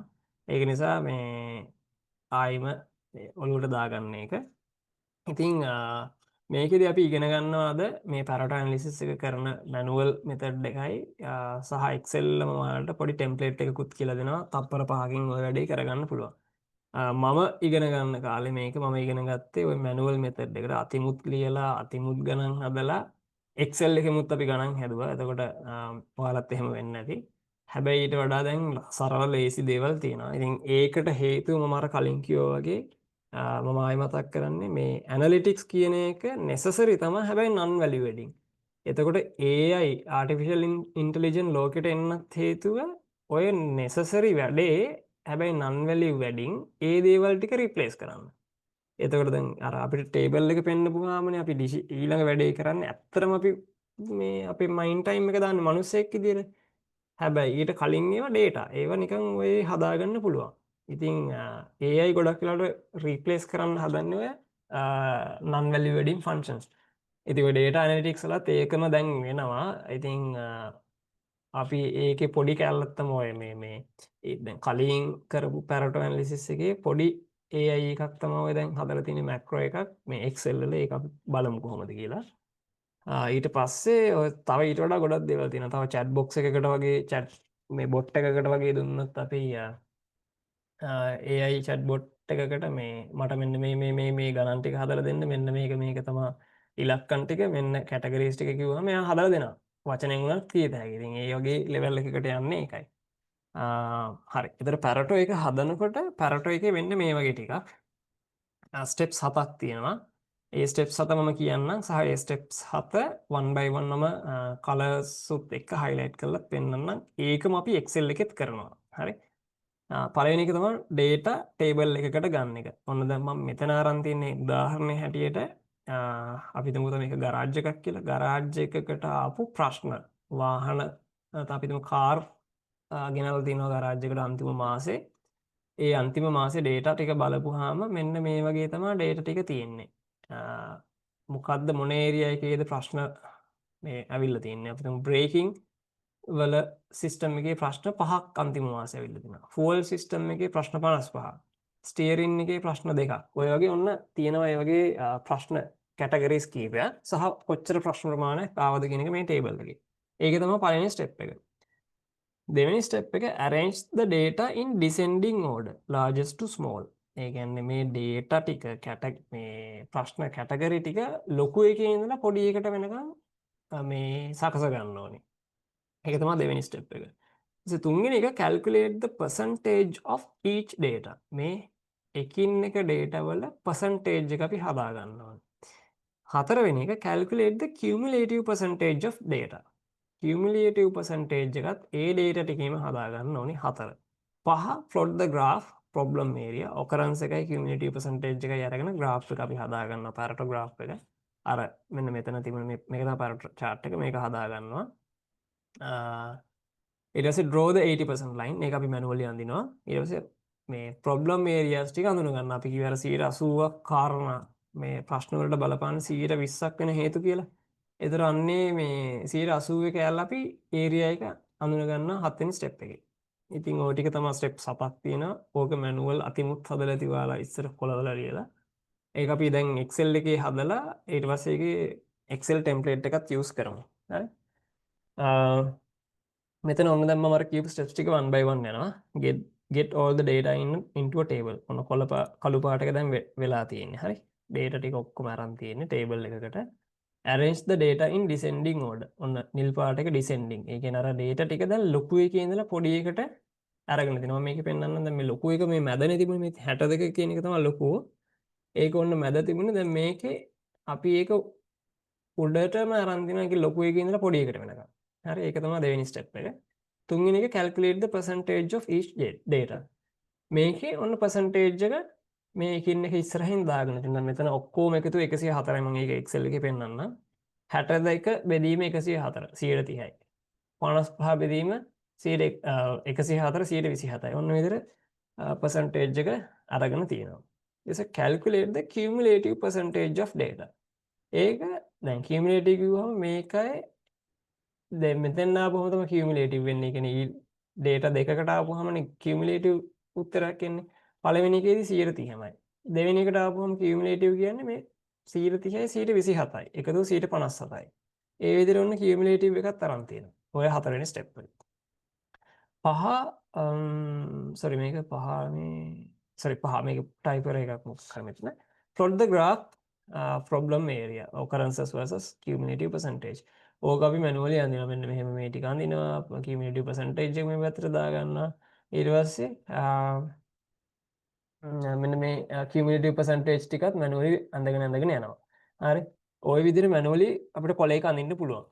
ඊට පස්සේ 180 line එකත් ඔන්න ඊට පස්සේ මෙහෙම ඉරක් ගහලා මාක් කරගන්න මේ cumulative percentage. මේ කියන්නේ secondary y axis එකේ. දැන් මේක තමයි පළවෙනි primary y axis එක. මේක x axis එක. මේක secondary දෙවෙනියට අපි හදාගත්ත y axis එක. ඒක percentage එකට හදලා තියෙන්නේ. මේකත් percentage මේක cumulative percentage එකට. cumulative percentage එකේ trend එක තමයි මේ Pareto එකේ අපි මේ අලු පාටින් පෙන්නලා තියෙන්නේ cumulative percentage කියලා. ඊට පස්සේ identify the problem areas fall into that 80% line. ඔන්න 80% line එකට ආපු මේ ටික අඳුන ගන්න අපි පොඩ්ඩක් මෙහෙම රවුමක් හරි මෙහෙම පැන්සලෙන් හරි මාක් කරගන්න. එතන ඔන්න අපිට කියත හැකි මේ අන්තිම මාසේ ගරාජ් එකට ආපු ප්‍රශ්න ඔක්කොම බලපුවාම කාර් වලට වැඩිපුරම ප්‍රශ්න ගෙනල්ලා තියෙන්නේ මේ ප්‍රශ්න කැටගරි 4කින්. ලොකුම බලපෑම් ටික ඇති කරලා තියෙන්නේ ප්‍රධාන ප්‍රශ්න 4ක්. ඒක තමයි transmission, fuel system, miscellaneous and noisy. miscellaneous කියන්නේ ඒ කට්ටිය මොකක් හරි හොයාගන්න බැරි ප්‍රශ්නයක් miscellaneous කියලා දාලා තියෙයි. හරි. ඉතින් ඔන්න ඕක තමයි interpretation එක. මේක ඇඳපුවාම අපිට කියත හැකි අර මෙන්න මේ ඉතුරු categories ටිකට වැඩි කාලයක් දාන්න එපා. මෙන්න මේකේ ට්‍රාන්ස්මිෂන් ප්‍රශ්න ටික බලලා ඒකට උත්තරයක් හොයාගත්තොත් ඒ ප්‍රශ්නේ ආයි නොවෙන්න අපි කස්ටමර්ස්ලට කිව්වොත් මේ ටික කරගෙන යන්න කියලා ආයි මේ ප්‍රශ්නේ එන්නේ නැති වෙයි. හැබැයි එහෙම කියලා මේ දැන් මම ගත්ත උදාහරණ නම් මේක ඇවිල්ලා මේ ගරාජ් එකක්. ඒතර බිස්නස් නැති වෙන්න පුළුවන්. කරන්නේ නැහැ සාමාන්‍යයෙන්. මම මේ කිව්වේ මේ අර හොඳ හිතින්. හැබැයි මේක හිතන්නකො vehicle manufacturer කෙනෙක්. එතකොට ඔන්න එයාලට මේ manufacturer කෙනෙක් යද්දී ආපු ප්‍රශ්න නම් transmission ප්‍රශ්න තමයි වැඩිපුරම වෙලා තියෙනවා. ඒනවා transmission fuel system miscellaneous සහ noisy. ඔය හතර අල්ලලා ඒකට උත්තර ටිකක් ගත්තොත් 80%ම ප්‍රශ්න ටික විසඳෙනවා. ඕක තමයි ඉන්ටර්ප්‍රිටේෂන් එක. මේක දැක්කට පස්සේ අපි කරන්න ඕනි වැඩේ. දැන් කරන්න ඕනි වැඩේ ඊට පස්සේ තියෙන ප්‍රොබ්ලම් සෝල්විං කියන එක. හැබැයි අඳුනගන්න එක තමයි හරිම වැදගත්. ඉතින් ඒක අඳුනගන්නත් අර ස්ටෙප්ස් 7ක් කරගෙන එන්න ඕනේ. මේ ස්ටෙප්ස් 7 කරේ නැත්නම් ලොකු පාඩුවක්. එහෙම නැත්නම් අපි දන්නේ නැහැ ඔහේ අර පඳුරට ගහනවා වගේ ඩ්‍රයිවර් කන්ට්‍රෝල්ස් උත් හදනවා, බ්‍රේකින් උත් හදනවා. ඔය කවුරුර කිව්ව පළිර අම්මෝ බ්‍රේකින් තමයි තිබුණේ මේ ඊයේ මම දෙකක් දැක්කා කියලා කිව්වහම බ්‍රේකින් එහෙනම් හදමු කී ඒව උත්තර හොයන්න ගන්නවා. එහෙම නෙවෙයි මේ හතර තමයි ලොකුයි. මේ හතරෙන් එකකට ඇටැක් කරත් ප්‍රශ්නේ සෑහෙන ප්‍රමාණයක් විසඳලා හැකියි. හතරම ඇල්ලලා එකපාර ගොඩ දැම්මොත් 80%ක්ම ප්‍රශ්න විසඳිලා. ආයෙ තියෙන්නේ 20%යි. හරි. ඉතින් ඕක තමයි පැරටෝ එකේ ඉන්ටර්ප්‍රිටේෂන් එක. අපි පැරටෝ එකක් අඳිමු 1 by 1. පොඩි බ්‍රේක් එකක් අරන් ඉමු. විනාඩි 5කින් අපි ආයෙ හම්බෙමු. මොන හරි ප්‍රශ්නයක් තියෙනවා නම් මම ඉන්නවා ලයින් එකේ ඔයාලට අහන්න පුළුවන්. ඔව් සර්. හරි. right අපි දැන් ස්ටෙප්ස් ටික අපි බැලුවා. අපි බලමු මේ කොහොමද මේක අඳින්නේ කියන එක. මම මේකට Excel එක මම එහෙම ගන්නම්. Excel එක මම share කරා. මේකේ මම වෙනම ගන්නම් පැරට් එකට මම වෙනම data ටිකක් දාගෙන තියෙනවා. ඒක මම වෙනම sheet එකකට අරගෙන right Excel එකේ පේනව නේද? කට්ටියටම screen එක. ඔව්. Okay. හරි super. thank you. හරි. උන්න මම ස්ටෙප්ස් ටික මතක් කරගෙන යනවා. ඔයාලා පොඩ්ඩක් ඔළුවට දාගන්න. ඕක ඔය විදිහට ඔළුවට දාගන්න නැති තාක්කල් hands on මේක අතපත ගාලා වැඩේ කරන්න නැති තාක්කල් ඕක ඔළුවට ගන්න බෑ. මේ වෙලාවේ මම අතෙන්න ගිහිල්ලා ආයි ඇවිල්ලා එහෙම පෙන්වන්නේ නැහැ. මම මගේ මතකයෙන් මම කරනවා. ඒක ඔළුවට දාගත්තාම ඔයාලට මේ ලෙවල් එකටම කරන්න පුළුවන්. හරි. නැත්තම් සමහර වෙලාවට නෑ මෙතන ඉන්න ටීම් එක සමහරට එහෙම නොවෙන්නත් පුළුවන්. සමහර වෙලාවට අපි ස්ට්‍රගල් කරන තැනක් තමයි පළවෙනි ස්ටෙප් එකට මොකද කරන්නේ? දෙවෙනි එකේ මොකද්ද ගන්නෙ? percentage ද cumulative percentage ද ඔහොම පොඩ්ඩක් වාත වෙනවනේ. ඒක ඔන්න දැන් අපි කරලා බලමු. හරි පළවෙනිට කරන්න ඕනේ දේ තමයි ඔයාලට මතක ඇති data ටික දැන් ඔන්න table එක තියෙනවා. ඊට පස්සේ descending order එකට හදා ගන්න ඕනේ. ලොකු එකේ ඉඳලා පොඩි එකට හදා ගන්න ඕනේ. ඒකට අපි කරන්නේ Excel එකේ නම් තියෙන්නේ මෙන්න මේ data name එක තියෙන row එක highlight කරලා data කියන මෙතන මේ data කියන තැනට ගියා. ඒකේ filter කියන option එක click කරනවා. එතන මෙතන චූටි drop down icon එකක් එනවා. ඒක click කරපුවාම මෙන්න මෙතන පෙන්නනවා sort largest to smallest කියලා. ඒක click කරපු ගමන් ඔන්න ලොකු එකේ ඉඳලා පොඩි එකට එයා හදලා දුන්න ටක් ගාලා. හරි. ඊට පස්සේ ඊළඟට අපිට එන්න ඕනේ දේ තමයි arrange percentage of data. මම මෙතන percentage කියන එක නිකන් දානවා. මොකද ඔක්කොම ලියන්න යන්නේ නැහැ. අපිට දෙවෙනිට මේ හැම data එකකම percentage එක හැදිලා තියෙන්න ඕනේ. ඒක තමයි අපි ඊළඟ step එක. ඔන්න මම මෙතන අර කියවනේ එකතුවත් මම දාලා පෙන්නන්න. මෙතන ගිහිල්ලා මේ අපේ formulas bar එකට ගිහිල්ලා මෙතන sum එක ගන්න. මම මේ වගේ Excel ටික දන්නේ මම හිතනවා දන්නවා කියලා හැමෝම ඒ වගේ දේවල් ලොකුවටම මෙයා කරන්නේ නැහැ. ඔන්න data වල එකතුවත් අපිට තියෙනවා 204යි කියලා.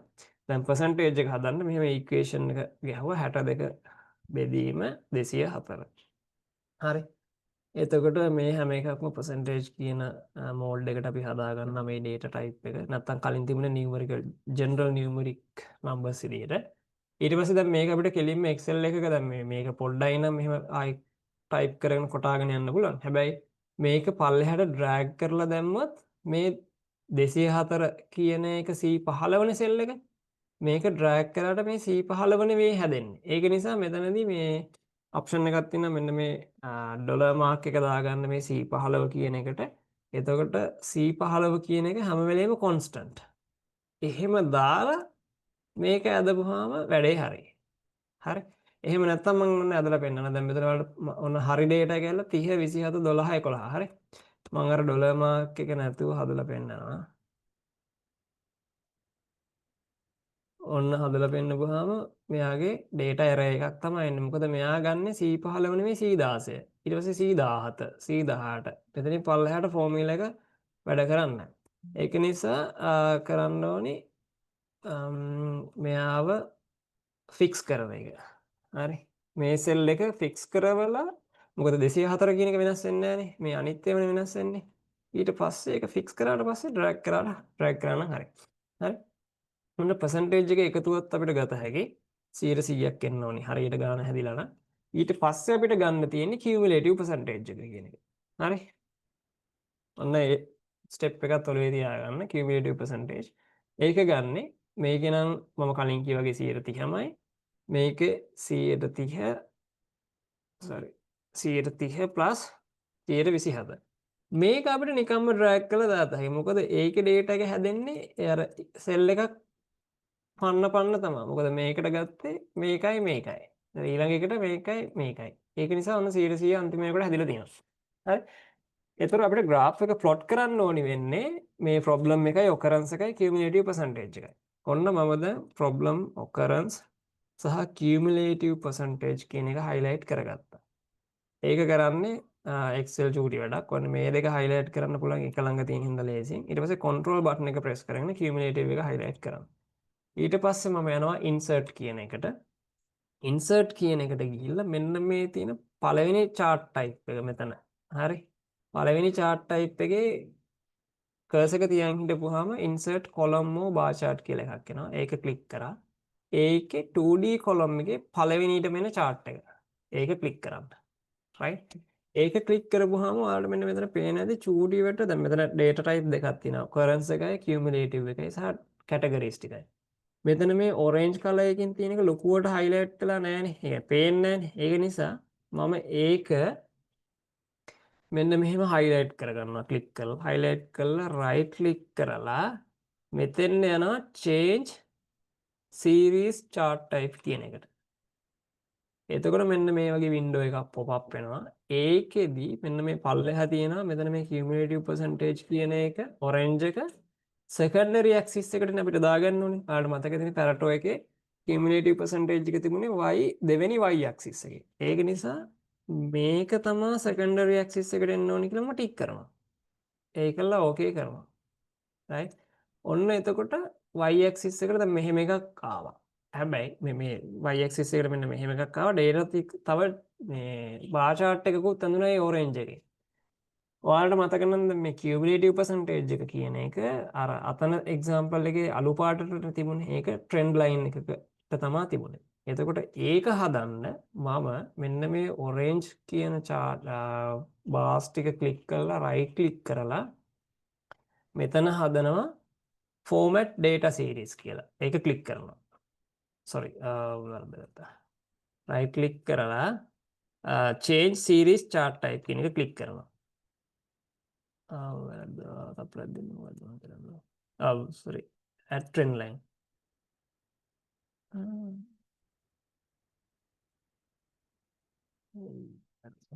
sorry team.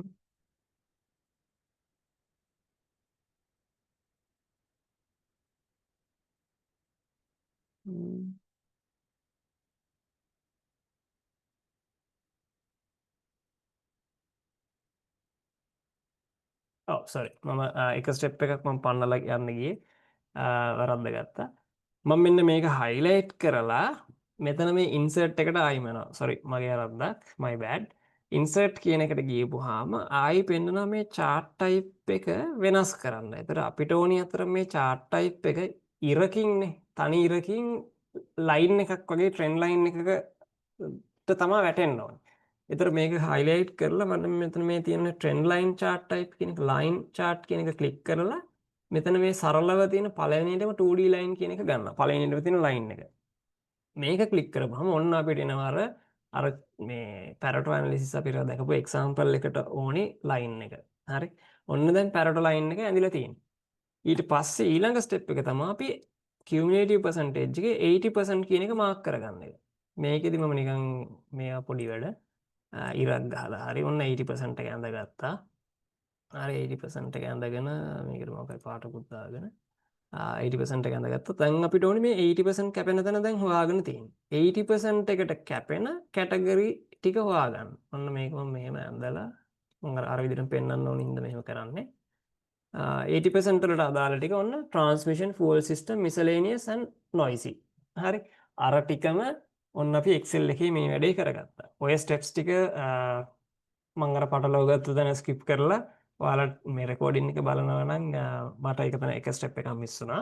රෙකෝඩින් එක බලනවා නම් ආයිම කරන්න. නැත්නම් ඔයාලා මගෙත් එක්ක කරනවා ප්‍රශ්නයක් නැහැ. ඔයාලා මගෙත් එක්ක කරගෙන ගියපු හරිය කවුරු හරි ඉන්නවද? නැත්නම් මේ විදිහට යූස් කරලා තියෙනවද මේ Excel එක මේ වැඩේ? ටීම් එක නුවන් චමින්ද කෞශල්‍ය ගයන් නෑ මෙයාද? දැන් කරන්න බැරුණා කරන් යද්දි.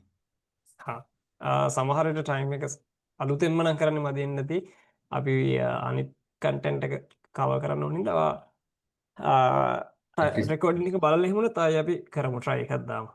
ඒකලත් බැරි නම් මේ කතා කරන්න චමින්ද අපි සපෝට් කරන්නම් right? Okay. හරි. ඔන්න දැන් අපි අර ස්ටෙප්ස් 7ම කරානේ. ඔය ස්ටෙප්ස් 7 කරලා එක මම කිව්වනේ ඔක ඊට වඩා ලේසි වැඩක් තියෙනවා කියලා මේ Excel එකේ තියෙන පොඩි ටෙම්ප්ලේට් එකක්. එතන මම මේක මගේ ස්ක්‍රීන් එක මම ෂෙයා කරන්නම්. මම අපරකින් මගේ Excel එක වහලා ඉන්නවා. මේ වැඩේ කරන්න කලින් අපි දැන් Excel ඕපන් කරන හින්දා අපේ Excel ෆයිල් ඔක්කොම මේ ක්ලෝස් කරලා ඉන්න ඕනේ. දැන් මගේ කිසිම Excel එකක් නෑ මම වහලා තියෙන්නේ. මම ස්ක්‍රීන් එක ෂෙයා කරන්නම්. මගේ ස්ක්‍රීන් එකේ ඔන්න මම මගේ ස්ක්‍රීන් එකේ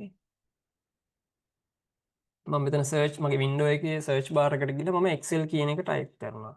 එතන ඔන්න Microsoft Excel app එක එනවා. මේක ආපුවාම අපි සාමාන්‍යයෙන් හැමදාම කරන වැඩේ තමයි පළවෙනිට එන එක ක්ලික් කරනවා. හරි අපිට අර පුරුද්දට අපි හැමදාම කියන එක තමයි කරන්න ඕනි වැඩේ. අපි Excel blank sheet එකක් නම් මේ blank workbook එක ගන්නවා. හරි. එහෙම නැතුව මම කියන්නේ මෙන්න මේ more templates කියන දකුණු අත පැත්තේ වලට පේන ඇති more templates කියන එක ක්ලික් කරනවා. හරි. එහෙම ක්ලික් කරපුවම මෙතන එනවා search for online templates. මේක උඩ මම Pareto කියලා ගහනවා. හරි. Pareto කියලා ගහලා search කරපුවාම ඔන්න එයාමට පෙන්වනවා Pareto options 3ක්. මේකෙන් මම කැමති එක මේ දෙවෙනියට තියෙන එක. ඒක ක්ලික් කරපුවාම මට Pareto template එකක් create කරන්න එයා automatically හදලා දෙනවා. මම පොඩ්ඩක් zoom out කරන්නම්. ඊට පස්සේ මට තියෙන්නේ ඔන්න දැන් Pareto එක හදලා තියෙන්නේ. මට තියෙන්නේ මෙතෙන් අර data ටික දාන්න විතරයි. මම ඔන්න Excel එකට මගේ data ටිකට ගියා PowerPoint එකේ ආයෙම. මේක මං මෙතන ඉඳලම copy කරනවා. copy කරා Excel එකේ මෙතෙන්ද ගියා. මෙතන තියලා මම paste කරා. ඔන්න අර ප්‍රශ්නෙම ඇඳිලා Pareto එකත් ඇඳිලා ඉවරයි. තප්පර 5ක් 10ක් තමයි ගියේ. හරි. මේ තින්නේ transmission, fuel system, miscellaneous, noisy ඔය ටිකම ඇඳිලා Pareto එකත් ඇඳිලා cumulative percentage එකත් ඇඳිලා ඔක්කොම ඇඳිලා ඉවරයි. අපිට තියෙන්නේ දැන් 80% කැපෙන එක ඔන්න හොයාගත්තා. මෙතෙන් ආවා. අර විදිහටම line එකක් ගැහුවා. රවුමක් ඇඳගත්තා. නැත්නම් මොකක් හරි විදිහට highlighter එකකින් හරි mark කරා. බලාගත්ත ප්‍රශ්න 80%ක්ම ප්‍රශ්න වලට හේතු කාරණා වෙන 80%ම මේ ඉම්පැක්ට් එක බලපෑමට හේතු වෙන ප්‍රශ්න කීපය මොනවද කියලා හොයාගත්තා. ඉතින් මේ Excel template එක හරි සරලයි. සමහරට ඔයාලා use කරලා ඇති. use කරලා නැත්නම් අද ඉගෙන ගත්තා. අර මම දෙකම කියලා දුන්නේ ඒකයි. පරණ method එකයි manual අතින් හදන එකයි. Excel එකෙත් manual හදන steps 7යි. Excel template එක use කරන එකයි. සහ මේක දැන් මම මේ වෙලාවේ කිව්වේ Excel template එකේ මේ Pareto එක තියෙනවා කියලානේ. හැබැයි ඔයාලට ඕනි ගොඩක් දේවල් එදිනෙදා ජීවිතේ Excel Microsoft package එකේ template විදිහට හදලා තියෙනවා. ඔයාලා මේවා use කරලා ඇති මම නිකන් දන්නේ නැතුව හරි අහලා නැතුව හරි තියෙනවා නම් use කරන්න search කරලා බලන්න තමයි මේ කියන්නේ. ඔයාලට ඕන නම් Gantt chart එකක් project එකක් ගහගන්න ඒක හොයාගත්ත හැකි template ඕන තරම් තියෙනවා. ඔක්කොම visualize කරපු color දාපු ලස්සන ඒවා. Resume template, Gantt chart, project charters, calendars, budget ඕන එකක් තියෙනවා. ඔයාලට search කරලා අර විදිහට ගන්න පුළුවන්. ඉතින් ඒක පොඩි දෙයක් දැනුමට. එතකොට ඔන්න පැරටෝ එක දන් පැරටෝ ඇනලිසිස් එක ඉවර කරා. මං හිතනවා ඒකෙන් ඔයාලා යමක් ඉගෙන ගන්න ඇති කියලා. සමහර වෙලාවට අපි මේ දේවල් මේ පාවිච්චි කරලා නැති වෙන්න පුළුවන් ඒ විදිහටම. ඉතින් ඒකේ ඔයාලා කරලා බලන්න Excel එකට ගිහිල්ලා manual method එකක් කරන්න. ඒක නිකන් දැනුමට විතරයි. සහ අර ටෙම්ප්ලේට් එකක් දාලා බලන්න. ඒතර ටක් ගාලා හොයාගන්න පුළුවන් මේ මොකද්ද ඔයාලගේ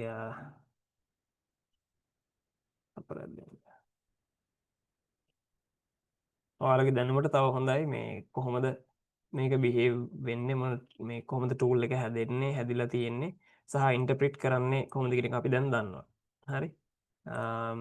රයිට්. ඊට පස්සේ අපිට තියෙන්නේ cause and effect diagram එක. ඉතින් ඒකත් මගේ දැන් ස්ක්‍රීන් එක පේනවා ඇති. cause and effect diagram එක ඇවිල්ලා අපේ පස්වෙනි ටූල් එක. මේකේ ඔයාලට මතක ඇති මෙන්න මේ cause and effect diagram එක ලෝකෙට අඳුනලා දුන්න එක්කනා කාරු ඉෂිකාව කියන එක්කනා අපි quality history එකේදී මෙයා ගැන කතා කරා. මෙයා තමයි මේ ඉෂිකාව diagram කියලාත් මේක කියනවා fishbone diagram 5M analysis 4M analysis කියලාත් කියනවා. මෙයාගේ තව විශේෂයක් මතක කවුරු හරි ඉන්නවද quality history එකේ? කාටද මතකද මෙයාගේ තව විශේෂ කාරණයක්?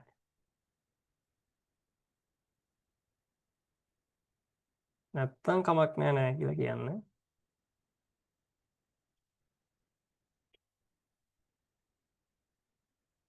හරි කමක් නෑ. මෙයාගේ ඔයාලට මතක ඇති වුණා.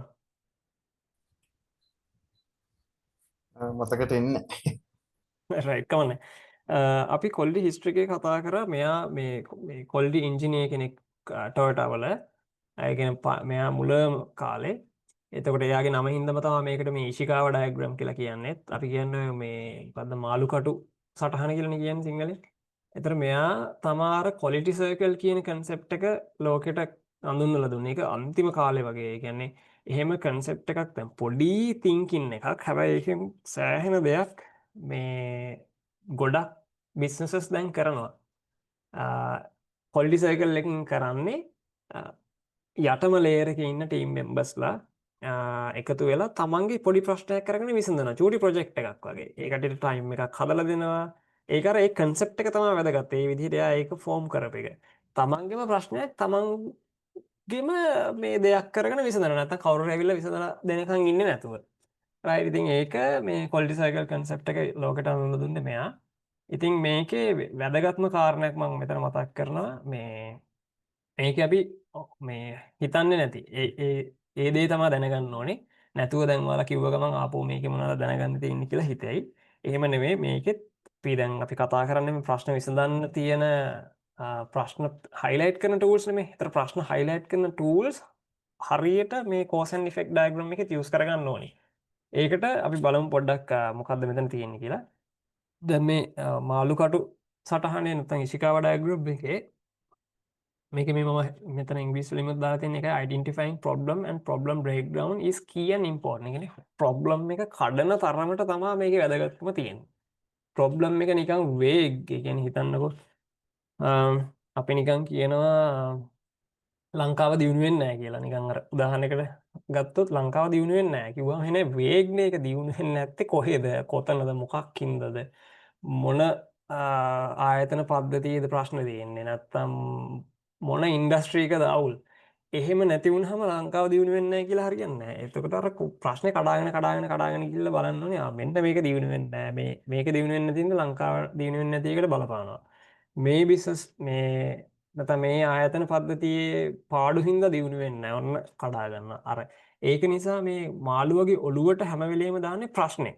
එතන හරියට ප්‍රශ්නේ. ඒ කියන්නේ problem statement එක ලියන්න ඕනේ. problem statement එක කොච්චරක් දුරට අපි කඩලා යටට යනවද කියන එක මත තමයි මේ ඉෂිකාව ඩයග්‍රෑම් එක සාර්ථක වෙන්නේ. ඒතර ඔන්න දැන් උදාහරණයක් කරන් තියෙනවා. ABC Inc. මොකක් හරි බිස්නස් එකක නමක් කියලා කියමුකෝ. ABC Incorporated sales drop by 50%. ඔන්න දැන් ABC කියන කම්පැනියේ sales drop වෙලාලු 50%කින්. ඔන්න දැන් ප්‍රශ්නයක්. ඒකම අනිත් උදාහරණේ factory DR has increased up to 10%. factory එකේ DR එක 10% වෙනකන් නැගලා. ඔන්න ප්‍රශ්නයක්. හැබැයි ඕක කිව්වට අපිට දැන් කොහොමද ඕක විසඳන්නේ? ඕක විසඳන්න බෑනේ. ඒක නිසා තමාර ප්‍රශ්නේ බ්‍රේක් ඩවුන් කරන එක වැදගත්. ප්‍රොබ්ලම් බ්‍රේක් ඩවුන් කියන එක වැදගත්. ඔන්න අර පළවෙනි උදාහරණය මම බ්‍රේක් ඩවුන් කරනවා තව ඊට පොඩ්ඩක් යට ලෙවල් එකකට. ABC කියන කම්පැනියේ කොළඹ බ්‍රාන්ච් එකේ සේල්ස් ඩ්‍රොප් වෙලා තියෙනවා 130ක්. අර 150ක් ඩ්‍රොප් වෙන්න ප්‍රධානතම ලොකුම කෑල්ල මේ කොළඹ බ්‍රාන්ච් එකේ 130ක් ඩ්‍රොප් වෙලා තියෙන හින්දා. හරි ඔන්න තව පොඩ්ඩක් යටට කඩාගත්තා. ඊට පස්සේ DR උදාහරණය ගත්තොත් ප්‍රොඩක්ෂන් ලයින් 3 එකේ DR එක ඉන්ක්‍රීස් වෙලා තිනවා 107 වෙනකම්. ඔන්න ඊළඟට මේ 110 වෙනකම් නැගලා තියෙන ලොකුම කාරණේ වෙලා තියෙන්නේ මේ ප්‍රොඩක්ෂන් ලයින් 3 එකේ. ඒක 107ට ගියපු එක තමයි ලොකුම බලපෑම. නැත්නම් ඔක 100ට තව ඒවා 10ට හරි 15ට මොකක් හරි වෙලා ඇති. හරි මේකෙත් තව දැන් අපිට තාමත් මදි වගේනේ. ඔන්න තවත් අපි කඩාගෙන යනවා. further drill down. ඔන්න දැන් කියනවා ABC කම්පැනි කොළඹ බ්‍රාන්ච් එකේ කාර් සේල් තමයි 160කින් බහලා දෙන්නේ. නැතුව මේ දැන් කොළඹ බ්‍රාන්ච් එකේ මොන සේල්ද බහලා දෙන්නේ? කජුවටද කොස්සටද එහෙම නෙවෙයි.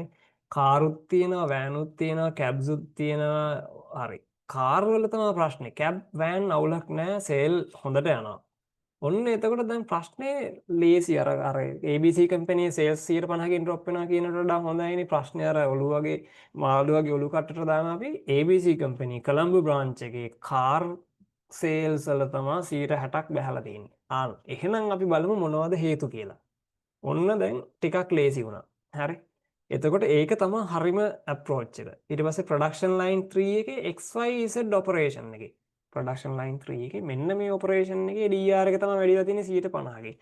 මේ ඔපරේෂන් එකේ 150කින් වැඩි වෙලා තියෙන හින්දා ප්‍රොඩක්ෂන් ලයින් 3 එකේ ඩිෆෙක්ට් රේට් එක 107 වෙනකන් නැගලා තියෙනවා. ප්‍රොඩක්ෂන් ලයින් එකේ 107 වෙනකන් නැගපු හින්දා මුළු ප්ලාන්ට් එකේම DR එක 110 වෙනකන් නැගලා තියෙනවා. ඔන්න අපිට එහෙම අර දෙයාෆෝ යන්නත් පුළුවන්. ඕවා ඉගෙන ගන්නවා මේ අපේ මේ ප්‍රොබ්ලම් සෝල්විං ටූල් එක උත් ඉගෙන ගන්නවාලා ඉස්සරහට ඒකෙදිත් ඔය විදිහටම අපි මේ බෑක්වර්ඩ් අපි කොහොමද මේක ගිහිල්ලා බලන්නේ කියන එක කතා කරනවා. ඉතින් දැන් ලේසි ප්‍රශ්නේ තියෙනවා පොඩ්ඩක් හොඳට පේන අපිට නිකන් අතපත ගාලා දැකලා අල්ලගන්න පුළුවන් ලෙවල් එකක. ඊට පස්සේ අපි ඔන්න බලනවා අර අතු ටිකට දාගන්නවා මනුස්සයාගෙන් කොහෙද මේ ප්‍රශ්නේ එන්නේ. කාර් අර සේල් එකේ අපේ ඉන්න සේල්ස් එක්සිකියුටිව්ස් ලගේද මේ ප්‍රශ්න. එයාලගේ කමියුනිකේෂන් ස්කිල්ස් ප්‍රශ්නද නැත්නම් මාකටිං කේපබිලිටිස් මොනවද ඒ වගේ ඔන්න උත්තර හොයනවා. මේක වෙලා බ්‍රේන්ස්ටෝමින් එකක් අර බුද්ධි කලම්බන කට්ටිය එකතු වෙලා උත්තර හොයනවා. මොකද වෙලා දෙන්නේ? ඇයි හේතුව? කට්ටිය දන්නවද? ඒකෙදි දැන් මෙතන ගොඩක් වෙලාවට මේ වගේ කෝස් ඇන්ඩ් ඉෆෙක්ට් ඩයග්‍රෑම් එකක් කරන්න කියලා ඔය ට්‍රේනී කෙනෙකුට දීලා හරියන්නේ නැහැ. අර දැන් සමහරට තියෙනනේ සමහර ගොඩක් තැන්වල මේ ඔඩිට් ගොඩ දාන්න ඕවා පුරවනවා. ඒතර දෙන්නේ ට්‍රේනීස්ලට. ඒතර ඇත්තටම ප්‍රශ්නේ එහෙමමයි ට්‍රේනී දන්නේ නැහැ. හැබැයි ඇත්තටම මේ බ්‍රේන්ස්ටෝමින් වලට එන්න ඕනි ඔකට කියන ටැසික් නොලෙජ් එක තියන අය. ඒ කියන්නේ අර හොඳට මේක ගැන දන්න හොඳ එක්ස්පීරියන්ස් එකක් තියෙන A to Z තමන්ගේ ප්‍රොසෙස් එකයි වටපිට ඒ කියන්නේ මේ කොන්ටෙක්ස්ට් එකම දැන් කාර් සේල් උදාහරණ ගත්තොත් කාරුත් දන්නවා වෑනුත් දන්නවා කැබ්සුත් දන්නවා ඒ වගේ වෙන්නේ මොනවද නොවෙන්නේ මොනවද කියලාත් දන්නවා සහ කොළඹ බ්‍රාන්ච් එකේ වෙන වැඩක් දන්නවා නුවර බ්‍රාන්ච් එකේ වෙන වැඩක් දන්නවා ඒ වගේ හොඳ නරක ඔක්කොම දන්න අර ඒ වගේ අපි කියනකොට ප්‍රොසෙස් ඕනර්ස්ලා තමයි එන්න ඕනේ බ්‍රේන්ස්ටෝමින් ප්‍රොසෙස් ඕනර්ස්ලා කිව්වම ඕක මේ මැනේජර් වෙන්නම ඕනේ නැහැ දැන් මැනේජර්ට වඩා හොඳට යට ලෙවල් එකේ අපි තුමු සුපර්වයිසර් දන්න එයා තමයි මේ ප්‍රොසෙස් එකේ ඕන ඒ වගේ අර ටැසික් නොලෙජ් එක හරි වැදගත්. ඒ කියන්නේ හොඳට මේක ගැන අවබෝධයක් තියෙන අය තමයි බ්‍රේන්ස්ටෝමින් වලට වෙන්න ඕනේ. නැතුව වරද්ද ගන්න එපා. ප්‍රොසෙස් ඕන කිව්ව ගමන් මේ මැනේජර්ස්ලා සෙට් එක බහලා මේක කරනවා. ඒ මැනේජර්ස්ලා සෙට් එක බහලා කරන්න ගියොත් අතන මැනේජර්ස්ලාගේ ස්කෝප් එක වෙනස් නේ. කට්ටිය අර යට ලෙවල් එකේ දුවන දේවල් දුවන්න ගියොත් ඒකට අනිත් දේවල් කරන්න බෑ. අර ෆියුචරිස්ටික් මේ ප්‍රොජෙක්ට්ස් ඒ වගේ කන්ටිනියස් ඉම්ප්‍රූව්මන්ට් ඒ කියන්නේ එහෙම දේවල් කරන ටයිම් එක නැති වෙනවා. ඒතර ගන්න ඕනේ අර ඒ අදාළ තැන ඉන්න හොඳම එක්කන. සහ ඊට පස්සේ බලනවා රයිට් මැෂින් වල කොහෙද ප්‍රශ්න, මැටීරියල් ප්‍රශ්න නැත්නම් මෙෂර්මන්ට් එන්වයරන්මන්ට් එකේ ප්‍රශ්න තියෙනවද, මෙතඩ් එකේ. තව ඔකට ඔයාලට ඕනි දේවල් දාගන්න පුළුවන්. මිනිස්සු කියන්නේ අපි කියන people පැත්තේ ප්‍රශ්නද, process එකේ ප්‍රශ්නද. ඒක අර ගන්න ප්‍රශ්නේ අනුව අපි කඩා ගන්න අතු ටික වෙනස් වෙනවා. අපිට ඕනේ අතු ටිකක් කඩාගෙන දාත හැකි සාමාන්‍ය සරල ව්‍යවහාරණයක් අපි use කරන්නේ 4MNI man machine method material සහ manufacturing ගොඩක් කියලාවට information right mother nature කියලාත් ගන්න ගොඩක් කියලාට engineering වගේ ප්‍රශ්න විසඳද්දී මේ අපි environment එකට හානි වෙනවද sustainability පැත්තට අපිට මොන හරි ප්‍රශ්න ඒ හින්දා අපි මොන හරි කරන්නේ නැති දේවල් තියෙනවද කියලා හොයන්න එහෙම environment එකේ පැත්තත් ගන්නවා මේක example එකක් Google එකෙන් මම pick කරපු ඉතින් ඕකත් හරි වැදගත් මේ cause and effect diagram කිව්වම අනන්තවත් දැකලාදී හැබැයි පළවෙනිම කාරණේ මේකේ වැදගත්ම අර ප්‍රශ්නේ කඩලා යටම level එකට අරන් යන එක. ඊට පස්සේ ප්‍රශ්න විසඳන්න පුළුවන් ඕන තමන්ට හරිම උත්තරේ හොයාගන්න එක. ඉතින් ඒකත් පොඩි දෙයක්. හැබැයි හරි මේකේ impact එක ලොකුයි. හරි මේවා අපි use කරනවා මේ problem solving ඉස්සරහටත් මේ මම කියවන දැන් මේක tool එකක් problem solving වලට පාවිච්චි කරනවා. එතකොට අපේ ඊළඟ ඉස්සරහට class එකකටත් අපි මේක පාවිච්චියට ගන්නවා. right ඊට පස්සේ අපි ගත්තොත් scatter diagram. scatter diagram එකෙත් මම application එකක් පෙන්නන්නම්.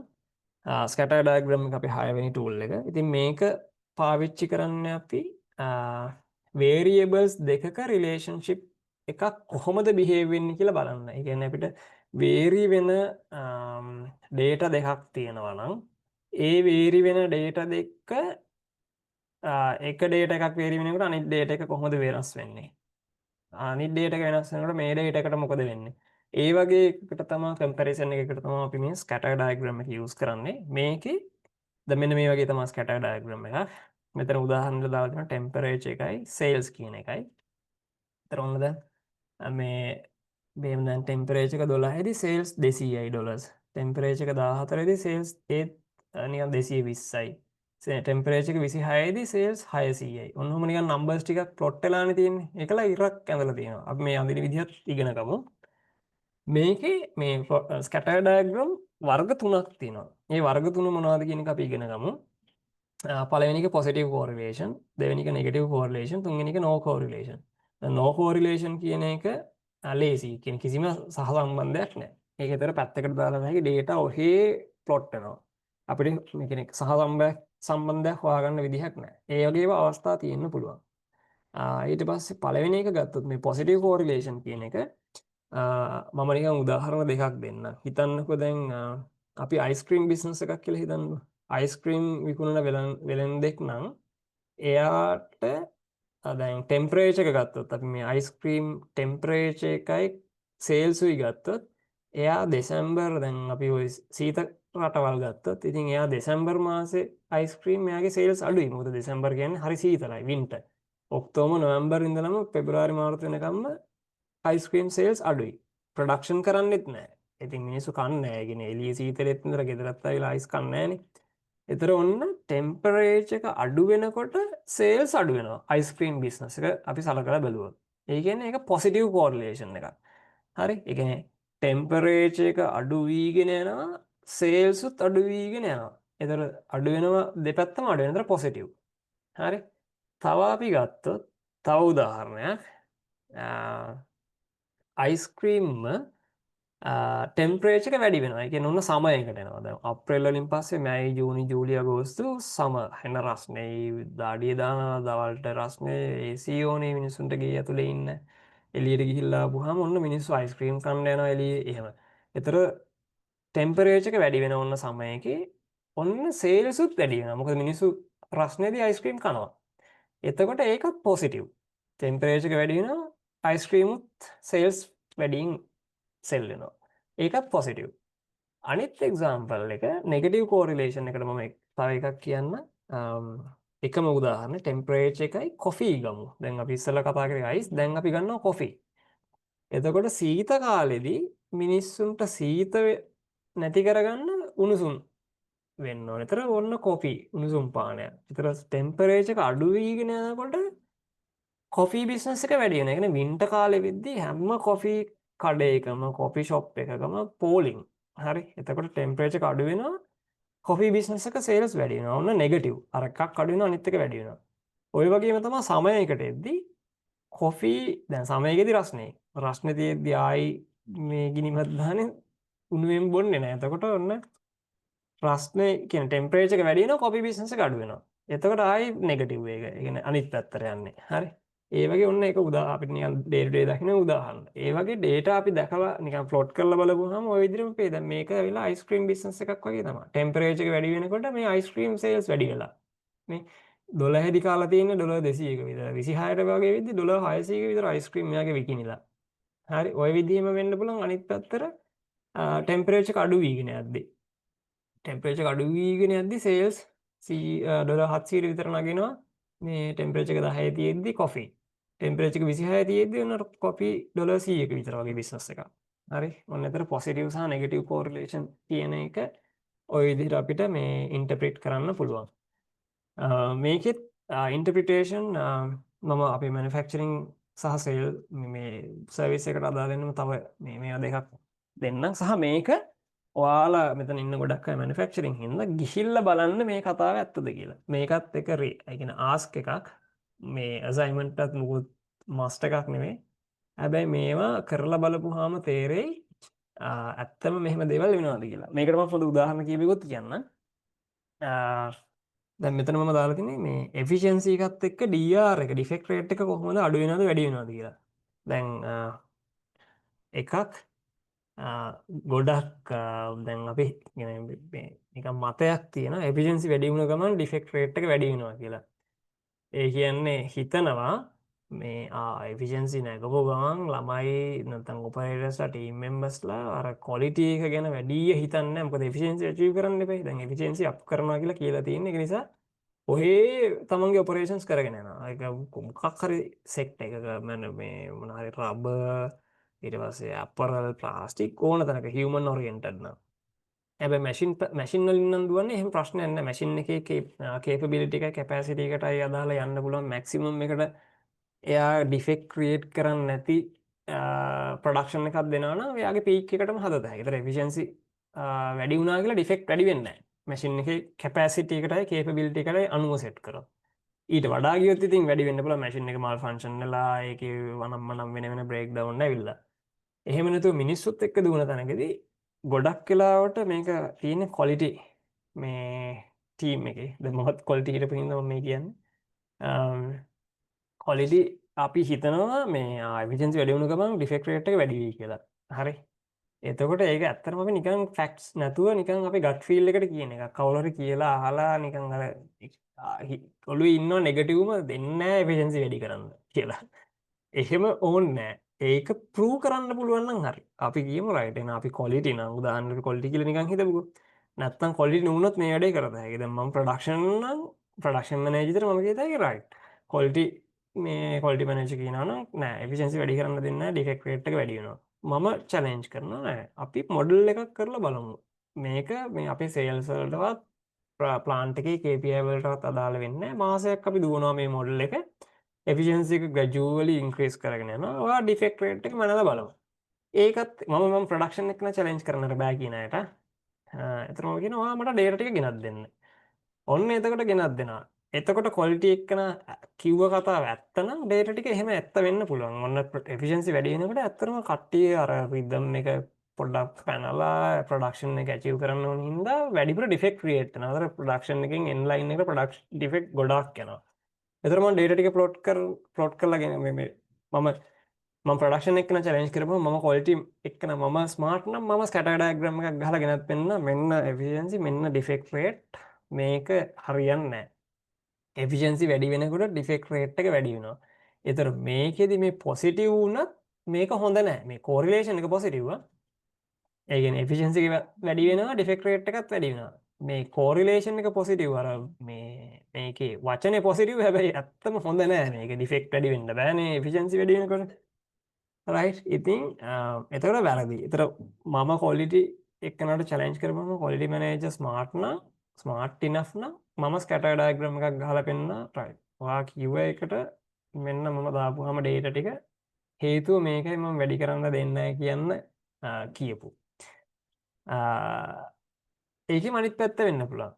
efficiency වැඩි වෙනකොට data එක බලපුවම data අවුලන්නේ නැහැ. තව ටිකක් අර ඒ operatorsලා motivate වෙලා සමහර විට කියනවනේ දැන් efficiency වැඩි කරපු ගමන් ඔයාලගේ increment එක හදනවා. එයාලට incentive එකක් දෙනවා. ඒ වගේ මොකක් හරි factors තියෙන්න පුළුවන්. එහෙම ෆැක්ටර්ස් තිබ්බත් මේ වගේ අර එෆිෂියන්සි වැඩි වෙනවා DR එක වැඩි වෙන්න පුළුවන්. කියන්නේ අපිට යන්න පුළුවන් පොටෙන්ෂල් එකක් තියෙනවානේ. හැබැයි සමහර වෙලාවට පොටෙන්ෂල් එක තියෙද්දි නොගිහින් ඉන්න තැනකදී අපි අර වගේ තව ඇඩිෂන් එකක් එක් කරොත් ඔයාලා එෆිෂියන්සි මෙන්න මේ එෆිෂියන්සි එක රීච් කරොත් ඩිෆෙක්ට් රේට් එක මේන්ටේන් කරගෙන නැත්නම් අඩු වෙන්න මේ ප්‍රොඩක්ෂන් එක කරගෙන ඔයාලට ඉන්සෙන්ටිව් එකක් ඉන්ක්‍රිමන්ට් එකක් දෙනවා කියවම ඇත්තම ඩේටා ටික බැලුවොත් ඔන්න එෆිෂියන්සි එක වැඩි වෙද්දි ඩිෆෙක්ට් රේට් එක අඩු වෙලා. ඒ කියන්නේ හොඳයි. මේක නෙගටිව් කෝරිලේෂන් එකක් බට් බිස්නස් එකක් විදිහට හොඳයි. එතකොට මේ ඔය තියෙන ගට්ටනේ ප්‍රොඩක්ෂන් ක්වොලිටි එෆිෂියන්සි වැඩි කරන්න දෙන්නේ නැහැ කියන ඔක සාමාන්‍ය තියෙන ඉන්ඩස්ට්‍රි එකේ ප්‍රශ්නයක්නේ. මේක කෙලින්ම කියද හැකි. මම දැකපුවාම මෙන්න මෙහෙමයි. පොසිටිව් ඒක නිසා දෙන්නේ නැහැ. නෙගටිව් අවුලක් නැහැ අපි කරමු වැඩේ. රයිට්. එතරම් එන්නේ එහෙම අපි ස්මාර්ට් වෙන්න ඕනේ මේ ටූල්ස් යූස් කරන්න. ඩේටා ටික පෙන්නන්න. එතර සේල්ස් උත් එහෙමයි. සේල්ස් වැඩි වෙනකොට ප්‍රොෆිට් වැඩි වෙනවා නම් ඒක පොසිටිව් කෝරිලේෂන් එකක්. හොඳයි. ඒක අනිත් පැත්තට මේ විදිහට නෙමෙයි. ඒකේ ඉන්ටර්ප්‍රිටේෂන් එක. ඔන්න සේල්ස් වැඩි වෙනකොට ප්‍රොෆිට් අඩු වෙනවා කියන්නේ සාමාන්‍යයෙන් කියන්නේ සේල්ස් වැඩි වෙනකොට ප්‍රොෆිට් වැඩි වෙනවා කියලානේ. මේක ලොකු ලොකු කම්පැනිස් වලට වෙනවා මේ වැඩි හොයාගන්න බැරුව සේල්ස් වැඩි වීගෙන යනවා. හැබැයි අර හිතන තරම් කලින් අවුරුදු වල සේල්ස් තිබිලා තින්න අපි හිතමුකෝ නිකන් මම නම්බර් එකක් කිව්වොත් ලක්ෂ 10යි සේල්ස්. ප්‍රොෆිට් එක ඩොලර් ලක්ෂයයි. මම නිකන් එක්සැම්පල් එකක්. දැන් ඊට පස්සේ ගත්තොත් මේ අවුරුද්දේ සේල්ස් ඩොලර්ස් සේල්ස් ලක්ෂ 15යි. ප්‍රොෆිට් එක ලක්ෂ 10යිමයි. ඒතර සේල්ස් වැඩි වුණා කියලා ප්‍රොෆිට් වැඩි වෙලා නැහැ. ඒ ගානමයි. ඊට පස්සේ අවුරුද්දේ සේල්ස් ලක්ෂ 20යි ප්‍රොෆිට් එක ඔන්න ලක්ෂ 9ට අඩු වෙලා. එතකොට ඔන්න මොකක් හරි එක්කෝ අර ආයතනයට දරා ගන්න බැරි වෙන්න සේල්ස් වැඩි කරලා තියෙන තව මිනිස්සු අරගෙන වෙන වෙන ඒ කියන්නේ මේ ඕවර්හෙඩ් එක්ස්පෙන්සස් අපි කියන බජට් එකේ ලොකු මේ මාර්කටිං කරලා ඒවට සල්ලි වියදම් කරලා මිනිස්සු මේ වැඩට අලුතෙන් අරගෙන ඒ කට්ටියට පඩි ගෙවලා ඔන්න සේල්ස් වෙනවා. හැබැයි ප්‍රොෆිට් එක නැහැ. මොකද අපි අර අපි කියන ප්‍රොෆිට් ඇන්ඩ් ලොස් අපේ බොටම් ලයින් එකට අපේ මේ අන්තිම සාක්කුවට හම්බෙන ගානට අපි වියදම් වැඩි කරගෙන තියෙන්නේ. ඒ නිසා ඒක අර කෑර්ෆුලි කරන්න ඕනේ. ඉතින් ඔය ඇවිල්ලා මේ ස්කැටර් ඩයග්‍රෑම් ඉන්ටර්ප්‍රිට් කරන එක විදිහක්. හරි. ඒකෙත් අපි බලමු ස්කැටර් ඩයග්‍රෑම් එකක් අඳින්න. අඳපුවාම ඔයාලට ඒකත් අයිඩියා එකක් ගන්න පුළුවන්. මේකම අපි මේ Excel එකේ කරලා. හරි මම මෙතන දාගෙන තියෙන efficiency එකයි DR එකයි මම අර කලින් කිව්ව මේ example එක. මේක මම Excel එකකට ගන්නම්. අපිට දැන් මම මේක ඕපන් කරනකම් ඔයාලට මේ scatter diagram එකේ මේ interpretation එක තේරෙනවද? මේ වෙනක. Okay. one Yeah. right. Okay. super. ඔව්. හරි මම Excel එකට ගන්නම්. මේවයි. ඔව්. ඔන්න Excel එකේ මම මෙතන අරන් තියෙන මේ example එක ආයි මම වෙනම sheet එකකට දාගන්න scatter diagram මෙන්න මෙහෙම තියෙනවා efficiency එකයි defect rate එකයි මෙතනදී මම කරන්නේ මෙතන efficiency එකයි defect rate එකයි අර විදිහටම highlight කරගත්තා insert කියන එකට ගියා මෙන්න මෙතන පේන තර තිත් dot තියෙන chart type එකක් ඒකේ මෙන්න මේක මම ක්ලික් කරලා පළවෙනිට තියෙන chart එක select කරනවා. ආයි මම පෙන්නන්නම්. මේක මෙහෙම select කරා insert ගියා chart ගියා ඒකේ පළවෙනිට තියෙන scatter diagram එක. ඒක කීපයක් තියෙනවා. ඒව ගන්න ඕනේ අපිට පළවෙනි එක ගත්තා නම් මේක අඳ ගන්න පුළුවන්. මෙහෙම අඳගත්තාම ඔන්න දැන් අර පොඩි නිකන් data ටිකක් plot වෙලා තියෙනවා. මොකද්ද මේ කොහොමද මොනවද වෙන්නේ කියලා තාම හිතා ගන්න බෑ. ඒතර අපි කරන්න ඕනේ මෙතන මේ ඔන්න efficiency එක තමයි x axis එකේ තියෙන්නේ defect rate එක y axis එකේ. හරි. ඔන්න අපි මෙතනදී කරන්න ඕනේ මේ එක data point එකක් click කරලා ඒක right click කරලා මෙතෙන්ට දාන්න ඕනේ add trend line කියලා. අපිට බලා ගන්න ඕනේ trend එකනේ මොන විදිහටද මේ මොන විදිහේ trend එකක්ද මේකේ මේ data එකතුවේ තියෙන්නේ කියලා. ඒතර මේක right click කරලා add trend line ගහපුවාම මෙන්න මෙතන ඔටෝමැටිකලිම ලීනියර් ට්‍රෙන්ඩ් ලයින් එකක් දෙනවා. තව වෙන ඒවා තියෙනවා. ඒවා මම දන්නේ නැහැ. වැඩි හිතන්න ඕනේ නැහැ. ඒ කියන්නේ සරල මේ එක්ස්පොනෙන්ෂල් ඒ වගේ මේවා ටිකක් තියෙන්නේ. එතන මෙන්න ට්‍රෙන්ඩ් ලයින් එක. මේ ට්‍රෙන්ඩ් ලයින් එකේ දැන් ඔන්න අපිට හොඳ රීඩ් එකක් තියෙනවා. මේකෙන් කියන්නේ efficiency එක වැඩි වෙනකොට defect rate එක වැඩි වෙනවා කියලා තමයි. ඔන්න efficiency එක 140 දී defect rate එක 2%යි. efficiency එක 80 දී defect rate එක 3.5 4 විතර වෙලා. ඒ කියන්නේ මේක කෝරිලේෂන් එක පොසිටිව් වුණාට බිස්නස් එකක් විදිහට මේක හොඳ නැහැ. එෆිෂියන්සි එක වැඩි වෙද්දී DR එක වැඩි වෙන්න හොඳ නැහැ. ඔන්න ඔහොමයි අපි ඉන්ටර්ප්‍රිට් කරන්නේ. හරි. ඉතින් ඕකත් ඔයාලට කරන්න පුළුවන් Excel එකේ කරලා බලන්න. එතකොට හරි idea එකක් ගන්න පුළුවන් කොහොමද මේක වෙන්නේ කියලා. right. ඊට පස්සේ මම ආයෙම යනවා presentation එකට. එතකොට අපිට ආයෙ තියෙන්නේ අන්තිම tool එක කතා කරන්න.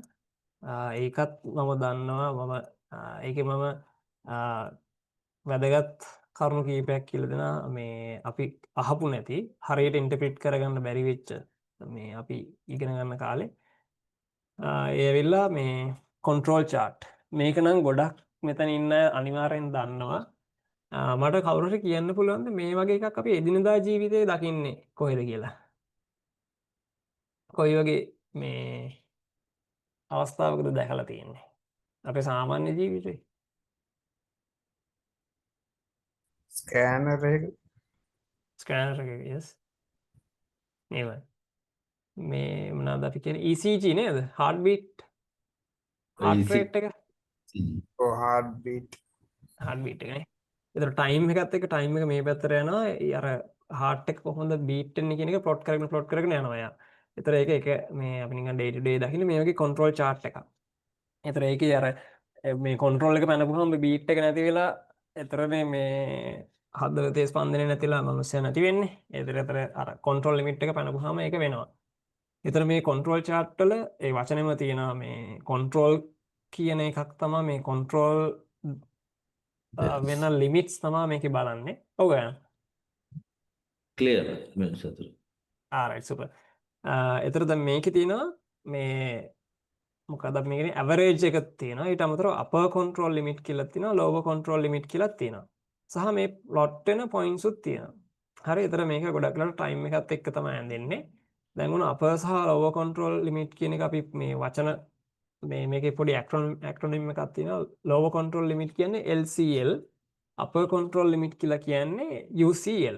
right? ඉතින් මේකෙදි දැන් ඕකට අමතරව තව අපි පාවිච්චි කරනවා අහලා ඇති LSL සහ USL කියලා. upper specification limit සහ lower specification limit.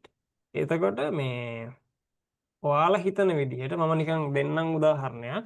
defect rate එක දැන් අපි control limit කියලා කියන්නේ අපි ඇතුලෙන් දාගන්න මේ control එක. අපි production factory එක නම් අපි තමයි control limit එක හදාගන්නේ. හිතන්නකො customer කියනවා කියලා defect අපේ factory එක අපි දාගෙන ඉන්නවා defect rate එකේ උපරිම යන්න පුළුවන් 2%. upper control limit එක lower control limit එක 1%. ඔහොම දාගෙන ඉන්නවා. හරි. එතකොට customer දීලා තියෙනවා නම් මොකක් හරි එකක් ඒක මොන වගේද වෙන්න ඕනි? කාටද කියන්න පුළුවන්ද?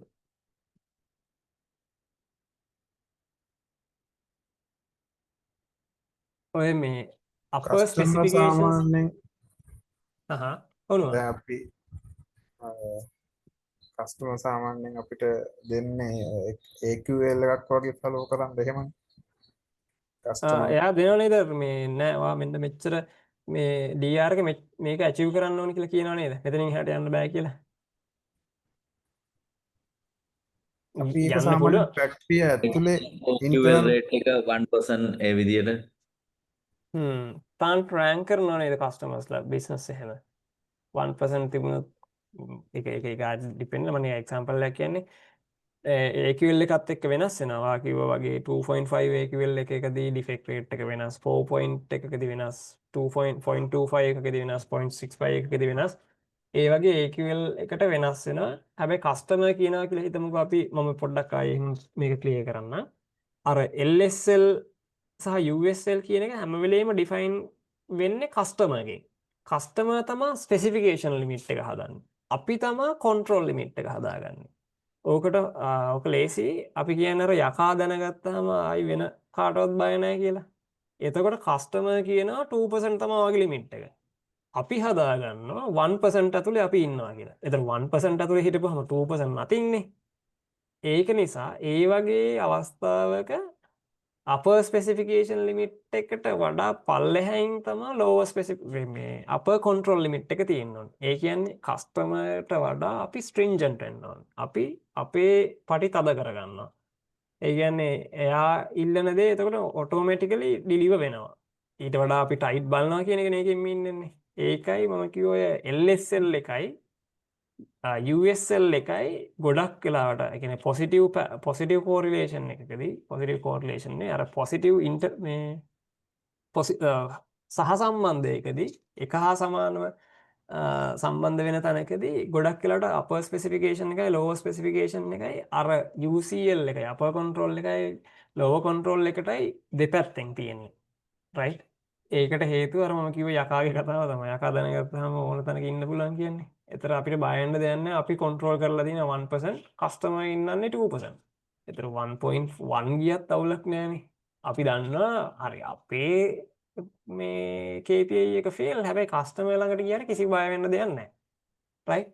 ඉතින් ඒක නිසා මේ USL එකයි LSL එකයි ඒ වගේ අවස්ථාවල දෙපැත්තෙන් තමයි අපි තියාගන්න ඕනේ.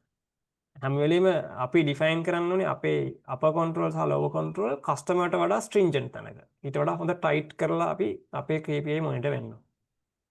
ඊට පස්සේ මෙන්න මේ සිනාරියෝස් කීපයක් තියෙනවා මම මේකත් පොඩ්ඩක් මතක් කරන්නම්. මේකේ සිනාරියෝස් 8ක් තියෙනවා මේ කන්ට්‍රෝල් chart එකක මේ data බලන විදිහේ. හැබැයි ඒකේ මම මේ ඔය 8ම ඕනි වෙන්නේ මේ පළවෙනි මම කහ පාට කරලා තියෙන 4 දැනගත්තාම හොඳටම ඇති අපිට මේක ඉන්ටර්ප්‍රීට් කරගන්න. ආයතන පළවෙනි සිනාරියෝ එක තමයි beyond limits කියන එක. මෙන්න මේකේ ඔයාලට පේනද මේ උඩට ගිහිලා outliers කියලා කියන්නේ අපි මේ data නිකන් මොකක් හරි වෙන එක පාට නිකන් වෙන ප්‍රශ්නයක් කියලා මැෂින් එක කැඩිලා හරි මොකක් හරි වෙලා ඒක data එක පැනලා මේ සම්පූර්ණයෙන්. එකයි එහෙම වෙලා තියෙන්නේ. ඒකේ one or more points beyond the control limit. එකක් පැනපු ගමන් එකක් හරි දෙකක් හරි අර හරි rare කලාතුරකින් ඒ වගේ ඒවා අපි ඕවර්යිඩ් කරන්න ඕනේ. ඒවා අයින් කරලා දාන්න ඕනේ. ඒවා අපි කන්සිඩර් කරන්නේ නැහැ මේක ලොකු ප්‍රශ්නයක් කියලා. ඒක ඇවිල්ලා මේ one off case එකක්. ඒක අපි දැනගන්න ඕනේ දෙයක් control charts වල. ඊට පස්සේ මේ හතරවෙනි සිනාරියෝ එක zone C. zone C කියලා කියන්නේ මේ කළු පාට කොටුව. කළු පාට කොටුවේ ඇතුලේ 7 or more consecutive points on one side of the average. ඒ කියන්නේ average එකේ එක පැත්තක data plots 7ක් තියෙනවා. තේරුණාද? average එකෙන් උඩ හෝ යට data points එක ළඟ 7ක් එක පැත්තේ තියෙනවා නම් උඩ හරි යට හරි තියෙනවා නම් ඒක ප්‍රශ්නයක්. ඒක ප්‍රශ්නයක් කියන්නේ ඔන්න දැන් මේ වගේ අවස්ථාවක ප්‍රශ්නයක් වෙන්න පුළුවන්. මේක කොහේ හරි process එකේ ප්‍රශ්නයක්, මේ මොකක් හරි machine එකේ ප්‍රශ්නයක් කියලා මේක අර අපි දැන් මේ කියන ප්‍රශ්නේ විසඳන්න අපි use කරන tool නේ ප්‍රශ්නේ අඳුනගන්න. ඔන්න මේක අඳුනගන්න ඕනේ මේ වගේ අවස්ථාවක් තියෙනවා නම් මෙතන ප්‍රශ්නයක් තියෙනවා කියලා. ඒකල්ල බලන්න ඕනේ මොකද්ද ප්‍රශ්නේ කියලා වෙතෙන්ද ගිහිල්ලායි මෙහෙම 7ක් එකම පැත්තේ ආවේ එහෙම වෙන්න හේතුව බලලා ඒක ප්‍රශ්නයක් නැත්තම් ඊළඟ එකේදී 8 වෙනි එකේ කරෙක්ට් වෙනවා නම් ප්‍රශ්නයක් නැහැ. මොකද රේන්ජ් එක ඇතුලේනේ. හරි. හැබැයි ඒකෙදි අර අපි මෙතන ගන්නෙ මේ පොයින්ට් මේ සිනාරියෝ එක පොඩ්ඩක් ට්‍රිගර් වෙන පොයින්ට් එකක් මෙතන ගිහිල්ලා ඇටෙන්ඩ් වෙන්න. මේකට අපි ගිහිල්ලා බලන්න ඕනි කියන එක අපිට වෙන එක අවස්ථාවක්. පස්වෙනි සිනාරියෝ එක ට්‍රෙන්ඩ් එකක්. ආයිම 7 consecutive points trending up or trending down. මේක මේ C zone එකේම වෙන්න ඕනේ නැහැ. දැන් C zone එකෙන් එළියට පැනනොත් අනිවාර්යෙන් ප්‍රශ්නයක්. ඒ කියන්නේ ඒවා upper control එකම lower control එකම එළියට පැනලානේ. හැබැයි හිතන්නකෝ C එක ඇතුලේ හරි එළියේ හරි points 7ක් trending upwards or downward. ඒ කියන්නේ එක්ක උඩට යනවා point 7ක් නැත්නම් පල්ලෙහාට යනවා point 7ක් එක දිගට. එතකොටත් ප්‍රශ්නයක් ගිහිල්ලා ඇටෙන්ඩ් වෙන්න සහ ගිහිල්ලා බලන්න ඇයි එහෙම වෙන්නේ කියලා. හරි. ඒකත් එක අවස්ථාවක්. අන්තිම සිනාරියෝ එක තමයි ඕවර් කන්ට්‍රෝල්. ඕවර් කන්ට්‍රෝල් කියන එකට වඩා මම පොඩ්ඩක් මෙතන මම පොඩි මගේ ඉන්ටර්ප්‍රිටේෂන් එකක් දෙනවා. 14 consecutive points altering up and down. alternating up and down. ඒ කියන්නේ points 14ක් එකක් උඩ එකක් පල්ලේ එකක් උඩ එකක් පල්ලේ ඔහොම 14ක්ම වගේ වෙනකන් යනවා. ඒ වගේ වෙලාවට මේක දැන් මැෂින් එකක් මත දුවනවා නම් ප්‍රශ්නයක් මැෂින් එකේ මොකක් හරි ඒ කියන්නේ එහෙම වර නැති වෙන්න බැරි අවස්ථාවක් නෙවෙයි. හැබැයි පොඩ්ඩක් ගිහලා ඇටෙන්ඩ් වෙලා බලන්න කියන එක ඉන්ඩිකේටර් එකක්. මැෂින් වල වෙන්න පුළුවන්. අන්රියලිස්ටික් නෑ රියලිස්ටික් අවස්ථා තියෙනවා. ගිහිල්ලා බලන එක හොඳයි කියන තැන මේ ප්‍රොබ්ලම් එකක් හයිලයිට් වෙන තැන. හැබැයි හිතන්නක මිනිස්සෙක් මත දුවන ප්‍රොසෙස් එකක් නම් එයා මාක් කරනවා නම් ගොඩක් වෙලාට ඒක මැනිපියුලේෂන් එකක් වෙන්න පුළුවන්. මම දැකලා තියෙන එකක්. ඒ කියන්නේ දැන් කවුරු ඇවිල්ලා බලනානේ බලපුවම උඩයි පල්ලෙහායි මාරුවෙන් මාරුවට දාගෙන යනවා. එතකොට දැකපුවම ප්‍රශ්නයක් නැහැ. කන්ට්‍රෝල් දෙක ඇතුලේ තියෙන උඩයි පල්ලෙහායි. අර එහෙම වෙනවා කියලා කියන්නේ එක්ක පොඩි මැනිපියුලේෂන් එකක්. ඒ කියන්නේ එහෙම මිනිස්සු ඉන්නවා කියන එක නෙමෙයි මම කියන්නේ. පොඩ්ඩක් ගිහලා බලලා ඇත්තද මේ කාරණේ කියලා ඇටෙන්ඩ් වෙන එක හොඳයි. එහෙම වෙන අවස්ථා තියෙනවා දැකලත් තියෙනවා එහෙම කරනවා. හරි. ඉතින් එහෙම ග්‍රැවිටි එක සහ ඒකේ ප්‍රශ්නේ බැරාරුම්කම කියලා දෙන්නාම ඒක තේරුම් ගන්නවා. ඒ නැතිව අපි නිකම්ම මේ මාක් කරන්න කිව්වහම තමයි ඔය වගේ දේවල් වෙන්නේ. ඇයි මේක මාක් කරන්නේ? මොකද්ද මේකේ කන්ට්‍රිබියුෂන් එක ඔයා කරන? ඇයි මෙහෙම එකක තියෙන වැදගත්කම කියලා දුන්නාම ඒ වගේ දේවල් එක ඒ කියන්නේ අපේ හරියට ඔලුවට දාගන්න එක්කෙනෙක් කරනවා. ඉතින් ඕක තමයි හතරවෙනි පොයින්ට් එක. රයිට්. ඉතින් ඔය ටික තමයි 7 quality tools වල අපි දැනගත යුතු කාරණා සහ හරියට ඉන්ටර්ප්‍රිට් කරන එක මම ආය අන්තිමේටත් මතක් කරන්නේ. එකම සහ පළවෙනිම දේ වෙන්න ඕනේ quality tools use කරනවා නම් හරි නිර්වචනයක් ගේන එක. data බලලා ඒ charts bar charts type Pareto බලලා මෙන්න මේක තමයි ප්‍රශ්නේ. මේක තමයි attend වෙන්න ඕනි තැන කියලා අඳුනගන්න එක තමයි ලොකුම දේ. ඉතින් මම හිතනවා යමක් ගන්න ඇති කියලා මොන හරි තියෙනවා නම් ඔයාලට මේ වෙලාවෙත් අහන්න පුළුවන්. අපිට විනාඩි 2-3ක් තියෙනවා. නැත්නම් ඔයාලට ප්‍රශ්න ආවොත් රෙකෝඩින් එක බලනකොට හරි ඒත් දාන්න අපි සපෝට් කරන්න. ෆීඩ්බැක් එකක් ගන්න කැමතියි කට්ටියකින්. අද දවස ඕකේද නැත්නම් මේක වැඩක් නැද්ද ග්‍රීක් වගේද? ඇත්තටම හොඳයි. මේ tools හ්ම් හ්ම්. ටික විශාල් අඩු වැඩියෙන් ඔළුවේ තිබුණා. හැබැයි හ්ම්. ටිකක් ඉන් ඩීටේල් ගියා. ඕකේ. Alright. Thank you විශේෂ ජමිනන්. ඔනවා. පෙරටෝ චාට් ගැන මීට කලින් කරලා තිබ්බයි අර ඒනට අද ඊට වඩා ගොඩක් අප්ඩේට් වුණා. ඉතින් ගොඩක් හොඳයි. ඕකේ. සුපර්. ගයාන් කෞශල්‍ය අයිඩියා එකක් ගත්තා. අපි ඉතින් ඇප්ලයි කරලා අපි ස්ටඩි කරලා ඉස්සරහට යන්න. සුපර්. මිස්ටර් චතුර ගොඩක් අලුත් ඒවා ඉගෙන ගත්තා. ප්‍රැක්ටිස් කරලා බලන්න ආසාවෙන් ඉන්නවා දැන්. නීවයි ඕකේ. විනෝද්‍ය සමහර දේවල් ගැන අප්ඩේට් එකක් තිබ්බා. අලුත් දේවල් හ්ම්. කීපයක් ගත්තා.